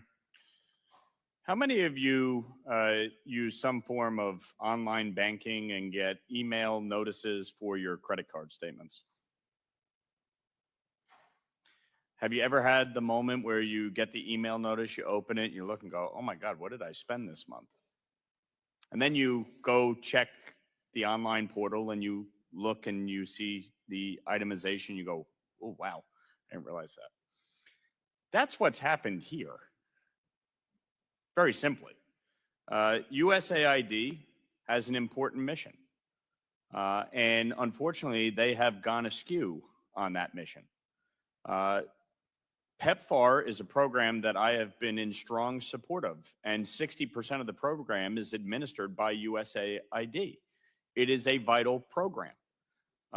Humanitarian assistance, and when you think humanitarian assistance, you think food, you think shelter, you think supplies, medical supplies, you think testing for different types of diseases. Unfortunately, as we peel back the onion here, we're finding more and more that billions of dollars of taxpayer money are being misappropriated. And so what Secretary Rubio has done by putting a 90-day freeze in place per President Trump's executive orders is to have a comprehensive review. Now, during that review, they have granted a waiver for life-saving treatment and care and humanitarian assistance, inclusive of PEPFAR and food. And that's what they should do. Now, some of my Democratic colleagues will say, under what authority are they doing this? Well, Section 7063 of the 2024 appropriations gave the Secretary the authority to do this. And I would remind my colleagues that under the Clinton administration, Madeleine Albright tried to bring USAID under the control of the State Department. So this is not some new concept. And certainly, USAID wouldn't have been in the crosshairs as much as it has been had the people working there abided by the order issued by the Secretary of State. Instead, they thought their judgment should be substituted, and that, in fact, they, as bureaucrats, unelected, have more authority than the elected president, Congress, or the confirmed Secretary of State. Now, when it comes to oversight, we had Samantha Powell in here last Congress. We asked her numerous questions. We asked her for information. And as is often the case, when Congress, as a co-equal branch, asks for information, the executive tries to stymie that. And because it was a Republican-controlled House, the Democratic White House, and Democrat-controlled USAID did not want to cooperate with these investigations and requests for legitimate information. And so, frankly, in 3 to 4 weeks, DOJ has gotten more information than Congress ever could because the executive oftentimes refuses to cooperate. And for those saying there's no transparency here, how is it not transparent? You're hearing about it. It's being released. It's being reported upon. This isn't happening in the middle of the night. Now, one of the things we've uncovered is the fact that a congressionally appropriated fund, the Nita Lowey Middle East Partnership for Peace Act, and Nita Lowey being one of my predecessors, is a $250 million fund controlled by USAID. And it was set up for the purpose of cultural dialogue. And USAID, under this program, gave $3 million to Tomorrow's Youth. And the head of that has produced numerous anti-Semitic, anti-Israeli songs as part of this cultural dialogue. Now, given what has happened in the Middle East and given what happened on October 7th, do any of you actually believe that is a good use of American taxpayer dollars to promote anti-Semitic rap songs in the Middle East? Those are criminal activities that need to stop. I would add that any institution, university or otherwise, that is engaged in anti-Semitic behavior or stopped it on their campuses should be disqualified from getting any kind of foreign aid. I agree too. Well, that's what we're talking about, and that's what we're dealing with. And for those saying, where is Congress? We're here. We're having this hearing. We're providing this oversight.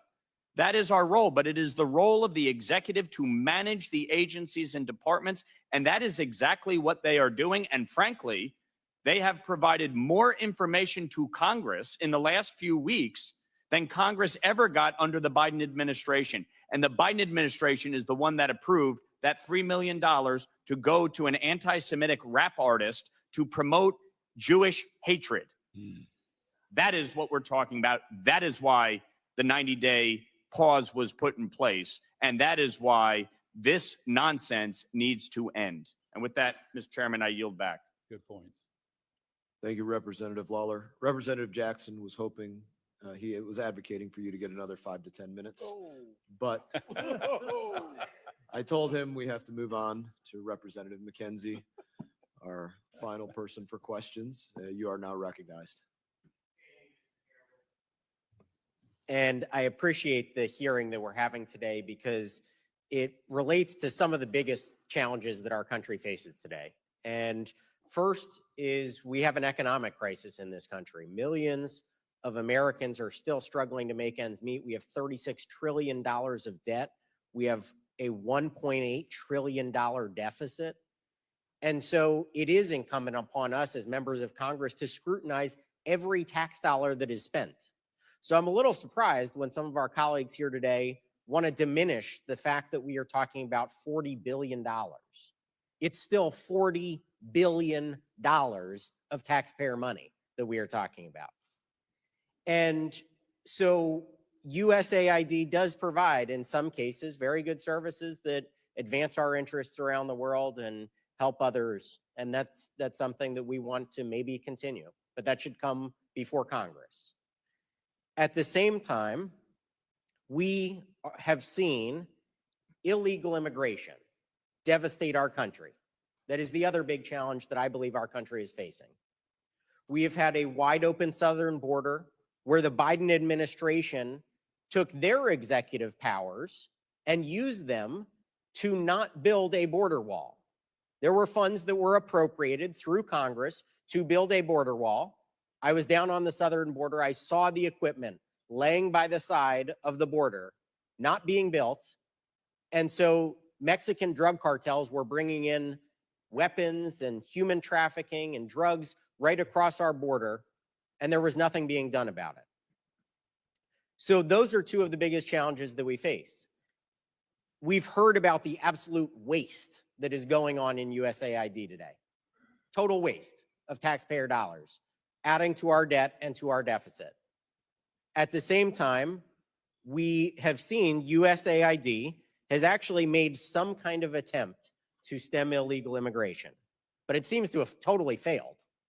And so I want to bring up, in 2021, USAID announced Central America Local, a 5-year, $300 million initiative to pay local organizations in El Salvador, Guatemala, and Honduras to address the, quote, root causes of migration. The GAO found that this initiative did not require training of staff to detect and reduce fraud risks because USAID did not actually regulate the training of agency-wide individuals. So we have money that is going to this cause. At the same time, we have people who in this chamber still want to fight us on building a border wall and border security. In fact, many of the members that were part of the longest shutdown in US government history over a border wall are still here. And we still hear about them saying that they may potentially shut down the government.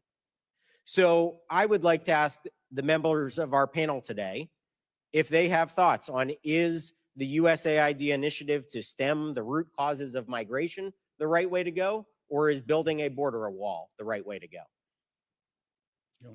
I've written on this, and we've looked at all of the numbers, and the amount of money that we spend, no matter how much, has absolutely no impact on migration. It's having a firmly sealed, enclosed border. That's what the solution is.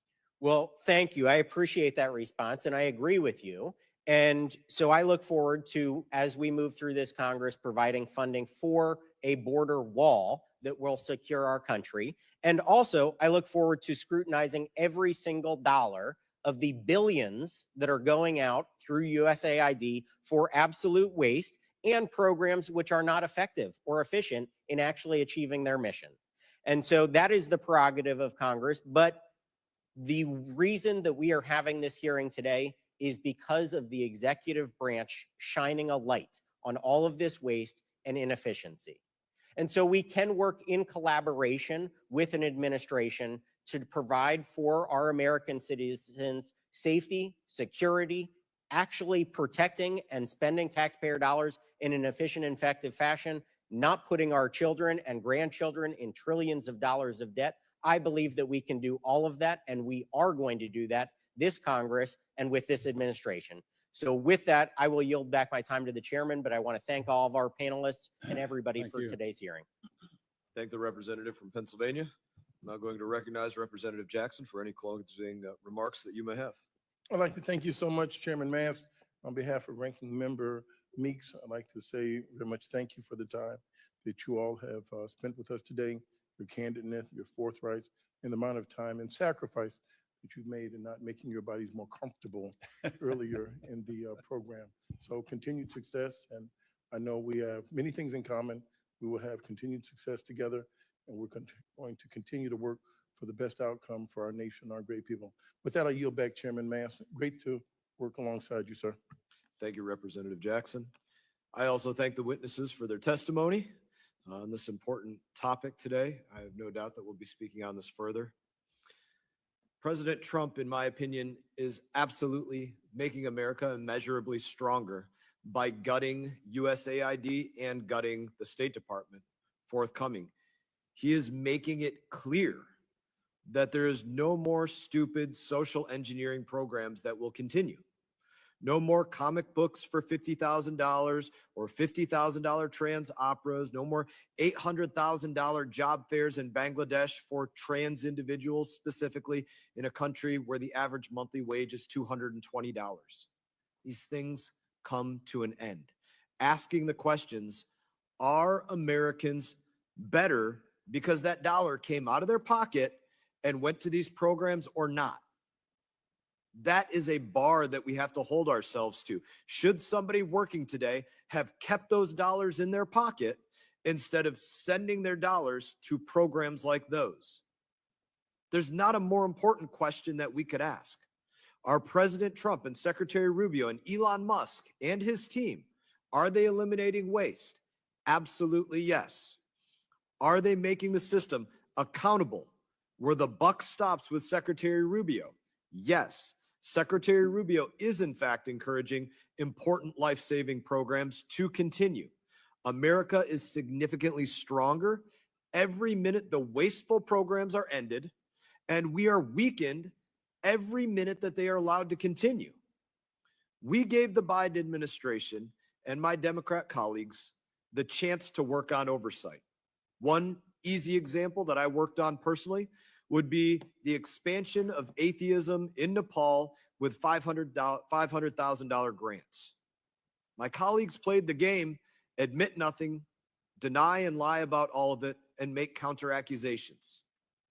Even with all of the documents laid directly in front of them. That's what took place. We tried. They wouldn't do it.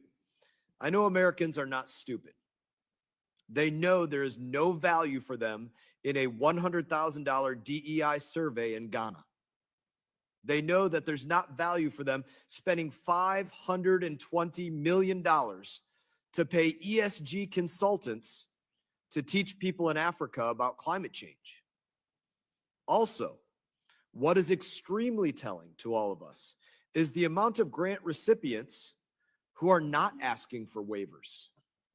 They know that the gig is up and do not even want to try and justify what it is that they had been doing, the way that they were grifting off of Americans who are going to work each and every day. What is not surprising is that my colleagues have tried to lie to American people, saying that people are dying. We've heard that argument before again and again. My colleagues have said about 10 times, at least in this hearing, that there was an elderly lady in Thailand who died because they couldn't get her the oxygen she needed because America cut off aid. Let's tell the truth about what really happened. The NGO who was providing oxygen, International Rescue Committee, known as IRC, their CEO, David Miliband, has a salary of about $1.2 million a year. That is the theft, the larceny that's going on at usaID, where the grants, well, even possibly life-saving grants, are paying for high salaries for former British members of parliament. Parts of PEPFAR have been approved for waiver because it provides life-saving medication to people who need it. Certainly not the abortions they were conducting, but that took Secretary Rubio shutting down the program, reviewing the BS that was going on, and correcting it. Combating the spread of Ebola has been approved for waiver because it's life-saving. World Food Program aid in Haiti has been approved for waiver because it's life-saving. What hasn't been approved is the waste, the grift, and the larceny. Now, despite the arguments that we've had today, We do agree that aid can be effective and that aid can advance America's interests. But the countries that receive aid will not receive it if they are taking the United States of America and its people for granted. And it will be life-saving aid, period, not social engineering. In that, I will ask that members of the committee have if they have additional questions for the witnesses, that you do respond in writing. Pursuant to committee rules, all members may have 5 days to submit those statements and questions and extraneous materials for the record, subject to the length limitations. Without objection, the committee stands adjourned. Mr. Chair, can I say one comment? Committee stands adjourned, Mr. Yoho, Okay, but I'm happy to speak to you following this. I'll do that.